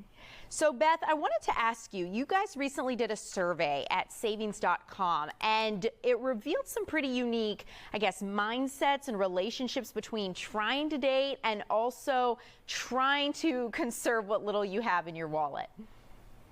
Yeah, we surveyed over 1,000 adults in the United States, all different ages, backgrounds, and tried to figure out what does this look like right now with the inflation and the economy as it is, and people are really struggling. So we wanted to figure out how they were handling. Yeah, I'm curious because I was looking through the results of that survey, and 1 in 3 singles were stressed about financial costs. I mean, I think that's something a lot of us can relate to. And people were actually trying to cut back as it relates to dating. Were there any other results of that survey that surprised you? Right there, that cutting back, they're being pickier about who they, how often they go out, who, I guess, warrants a first date even option. They're being more selective. And they're changing the way that they date. A lot of people are also going to a virtual first date just to even suss out whether or not they should pursue this in-person meeting. It's crazy to think about because it's almost like dating is becoming somewhat of a job interview where you're almost kind of wondering, how can I vet you? See if you're worth my time and resources before we even make it on past those next steps. One thing I thought was interesting, 6% have even gone into debt for a dating app subscription. I mean, I'm assuming things like Raya and other subscriptions you have to pay for, which it's even interesting that you would pay to be able to find people that you would be more likely aligned with or could find compatible. Right, but the appeal is, you're being able to filter down and kind of really isolate down to what am I looking for? Do they match? But that does come with a price tag. They're spending on average $20 a month on these dating apps, but that could, depend on the app that you're choosing that premium setting for. Yeah. So based on this, how do you manage, from your research and things that you were finding in this survey, how do you manage financial responsibility and dating, romantic relationships, and trying to find love? I know it is summer. I know it is on a lot of people's minds. They've been, let's be real. Some people have been working out. They've been thinking, okay, the sun is shining. I'm going to get back outside. But how do you balance those two things? Right. We all look forward to summer, and we're going to get out and go out, hopefully, with the hopes of finding a love. But finances are real. I mean, it's affecting all of us. So people are, they're talking about splitting the check. They're talking about, maybe having discussions about their general financial goals on the date before it even happens, because you don't want to be surprised when you get there and they expect you to, foot the whole tab. I think that people are finding that it works better for them to be just completely transparent and honest. And that way you're finding out if you're compatible in the first place, because you want that financial alignment. Absolutely. I think maybe some pre-vetting questions could be helpful, right? Where it's like you're asking someone, hey, where do you want to go for a first date? And maybe you suggest something meaningful, but within your budget. And, if they're coming back to you and they're like, oh, well, I was thinking a steakhouse. I was thinking this. I was thinking that. Then maybe you're kind of like, yeah, I don't know if we're at that point yet. Yeah, exactly. You have to see if you are going to match up in a lot of different ways. It's not just personality and your sense of humor and your preference on movies. If you align financially with your goals, then you can have a great date, and it doesn't have to cost a lot of money. People are choosing lots of different ways to spend time together that doesn't have to have this hefty price tag.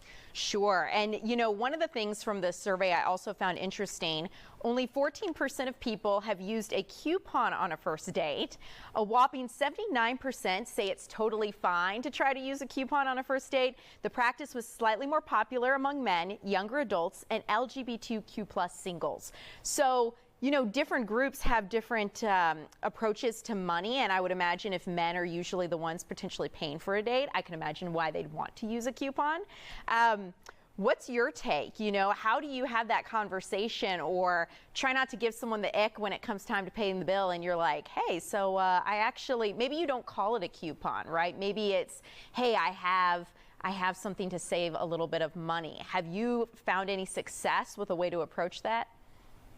I think what the people in our survey who had used coupons, they were basically saying it was this dichotomy of like, I want to be frugal, but I'm definitely not cheap.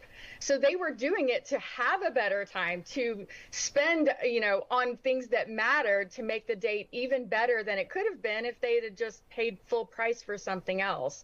They're trying to be thoughtful. They're not penny pinchers. It's that viewpoint that makes the difference. And if somebody doesn't like that you want to be frugal, then maybe it's not a good fit in the first place. Such a good point. I think, first of all, if someone's upset with you trying to protect your resources, then maybe it's not a good fit. But it comes with that balance of, I'm not cheap, I do value our time, I'm trying to make this work, but at the same time, I can't just spend willy-nilly. So one thing I think that highlights that dichotomy you were speaking of is from your survey results, 52% were people were uncomfortable with a date spending too much, right? It kind of gives you the ick when someone appears financially irresponsible, but only 15% of people thought it was okay to talk about finances during that first outing. So a lot of people are thinking about money. A lot of people are concerned with it, yet a majority feel they shouldn't talk about it. So how do you talk about a taboo subject in a way that doesn't give people the ick? Right. The experts that we talked to after our interview, we wanted to get some real life viewpoints of professional people that knew what they were talking about in this space. And they were advising that,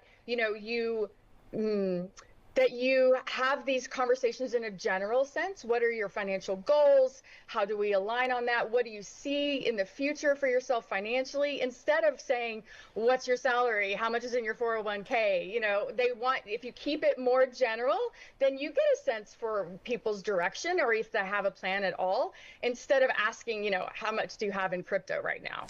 Yeah, and Beth, I think what you're touching on is this kind of idea of, hey, what are your goals and do we align, as opposed to what can you do for me, right? Like, what kind of money do you have and how's that going to benefit me, as opposed to, hey, like, I'm working for myself, you're working for yourself, is this going to work out?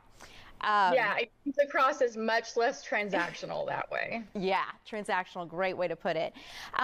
Do you have any other summer trends or tips for saving money as it relates to dating, getting out, sharing the summer with friends even, or maybe a romantic interest?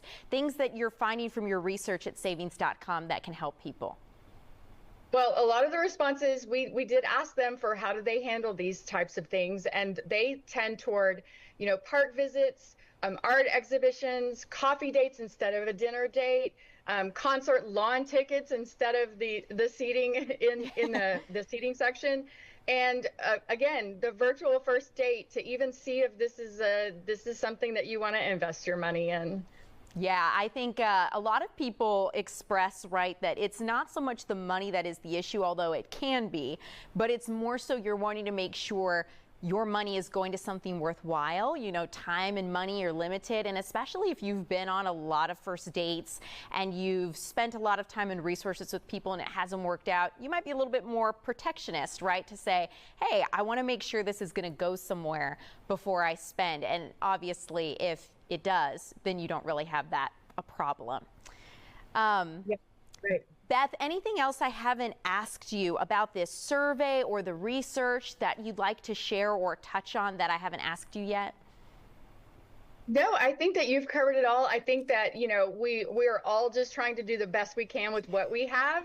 And so sharing ourselves, our time, our attention with other people is a big investment. And then there's the money issue on top of it. It doesn't have to be a big deal if you're just upfront, honest, and, frank about where you are and what your goals are. Yeah, just a little communication ahead of time. And what's meant for you won't pass you by. Beth, thank you so much for your time and sharing this with us.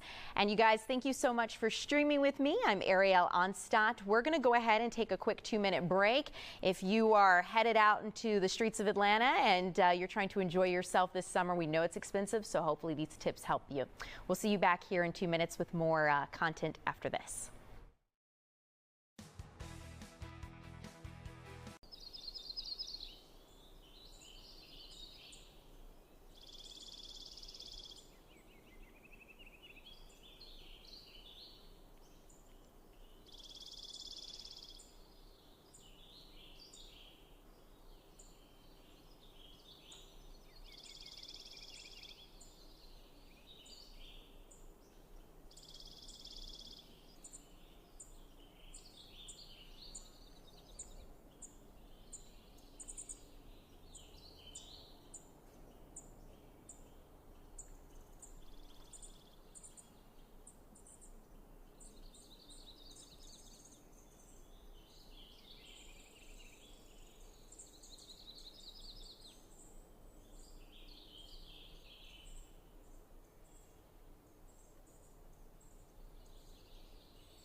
Guys, I'm Ariel Onstad. It's great to have you streaming with me on our Sunday and our Father's Day, so welcome in.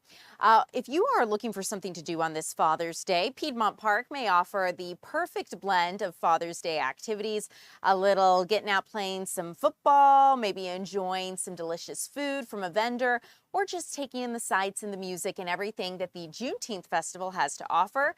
Our very own Eli Jordan has been out covering the latest. Eli, how's the park looking? What is going on? Give it to us. I am in the bouncy house paradise right here. Just check out all these bouncy houses. And it's all sorts of crazy bouncy houses here for the kids on this 13th annual Juneteenth in Piedmont Park. They got 2 stages too on either side of this bouncy housey complex. And not only do they have bouncy houses, but they also have music, they got food, they got crafts, and I tell you what, that food looks really good. They got some like vegetarian rices is up there, and some curries, and they got some big giant turkey legs, and they got some frosty, tasty goodness of some fruity drinks and stuff. You get some frozen fruity drinks too, which are good, and it'll cool you off on this hot, humid day. But also you can bring your kids out here and let them throw them on a bouncy housey. And I'll tell you what though, the grass is a little bit wet. We do have some pockets of water standing. So if you want to come out here, bring your garden shoes, I guess you would say, and maybe a garbage bag to put over anything you might want to sit on and enjoy the music later on today. There's one of the stages way out over there. And let's see, this is the pasture right here, and here's some people walking. They got themselves a funnel cake right there. And but yeah, they got all sorts of good. They have fried Oreos here too. Which fried Oreos, if you've never had fried Oreos, I highly suggest checking that out because those are tasty. And so Juneteenth, 13th annual one, and it all started about, and actually Juneteenth commemorates when General Granger went over to Texas. And Texas was one of the last ones to get word that the Emancipation Proclamation happened because it's so remote. General Granger went over there and said, "You guys are free." 900 days after their original proclamation. That's nearly 3 years. 3 years these people were still, as slaves over in Texas until General Granger went over there and said, "Hey guys, we have the Emancipation Proclamation. You're free." But also too, one thing I've done a little bit of research on, Muskogos, which are the descendants of the Black Seminoles, they escaped slavery in 1852, and they also celebrate Juneteenth. And Juneteenth is June 19th, actually, which is Thursday coming up, and it is a federal holiday, and it is the first federal holiday we've had since the Martin Luther King Day was established. And Juneteenth was established as a federal holiday in 2021. And under President Biden at the time. Yeah. And so, we're just, this Juneteenth is a federal holiday, kind of new for us, and being a federal holiday, which is cool. I'm all about holidays. And so it's our newest one in America is a federal holiday, Juneteenth. Yeah. And down here at Piedmont Park, they are ready to celebrate. Like I said, I like these bouncy houses. I love it when you can get a family together and celebrate history and freedom all together in one situation and learn more about your roots and have an event that just brings everything together in one thing, Eli. It sounds like that's what you're describing. Exactly. Yes, it's great. So, Eli, yes. It'll be a lot of fun out here. Bring your family and bring your dad out here too. Or maybe give your dad a break. Let him stay at home. I bet these bouncy houses look like they could give dad a break. There is no shortage. I'm so impressed. I'm an adult and I'm looking at these like, oh, that kind of looks fun. Do I want to go hang out in there? Yes, I do. So, Eli, maybe you go test them out for us. Let me know, if they're child safe or, adult safe to have a little fun. Well, I don't know if they're probably child safe, but I doubt that they're 50-year-old man safe. That's very fair. That is very fair. Best laid plans. Well, Eli, thank you so much. It is time to bring it back because I do want to try to check in with our Caitlin Pratt before we have to end our stream for your morning. So, I guess I should say afternoon now on your Sunday. So let's see if we have our Caitlin Pratt.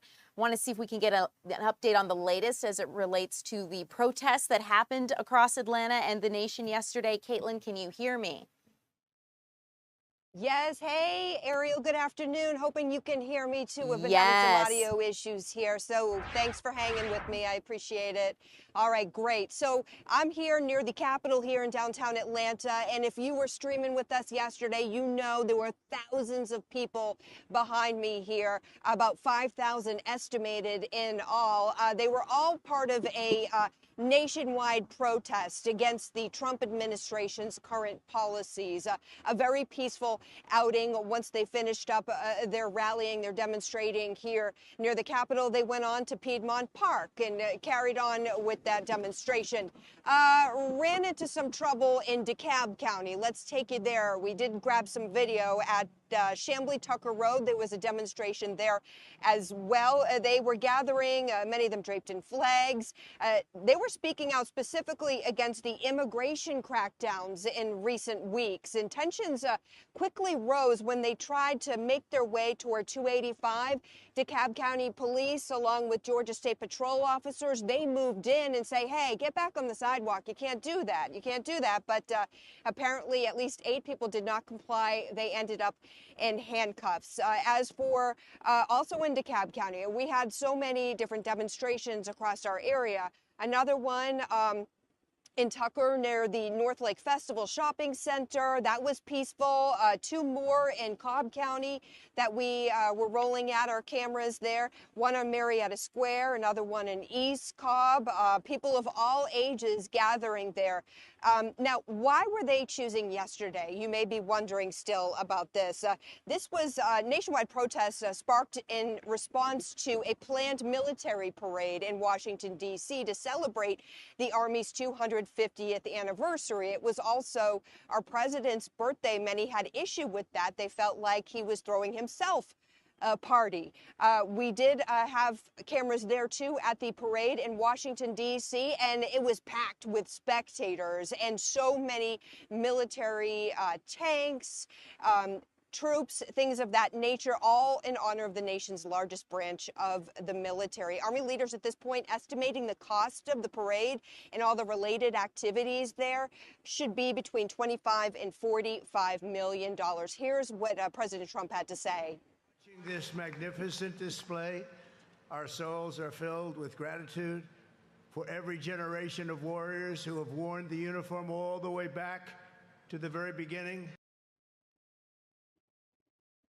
And so bringing it back here, live here to Metro Atlanta, overall peaceful situation. Those 8 people were taken into custody in DeKalb County. We're trying to work with officials there to figure out what kind of charges they're actually going to be facing, if any. And once we learn that, we'll, of course, update you. That's the latest here live in downtown Atlanta. I'm Caitlin Pratt. Ariel, back to you. Caitlin, thank you so much for your update. We'll be sure to follow up on the latest of that and keep people informed right here in Fox Local. Thanks, Caitlin.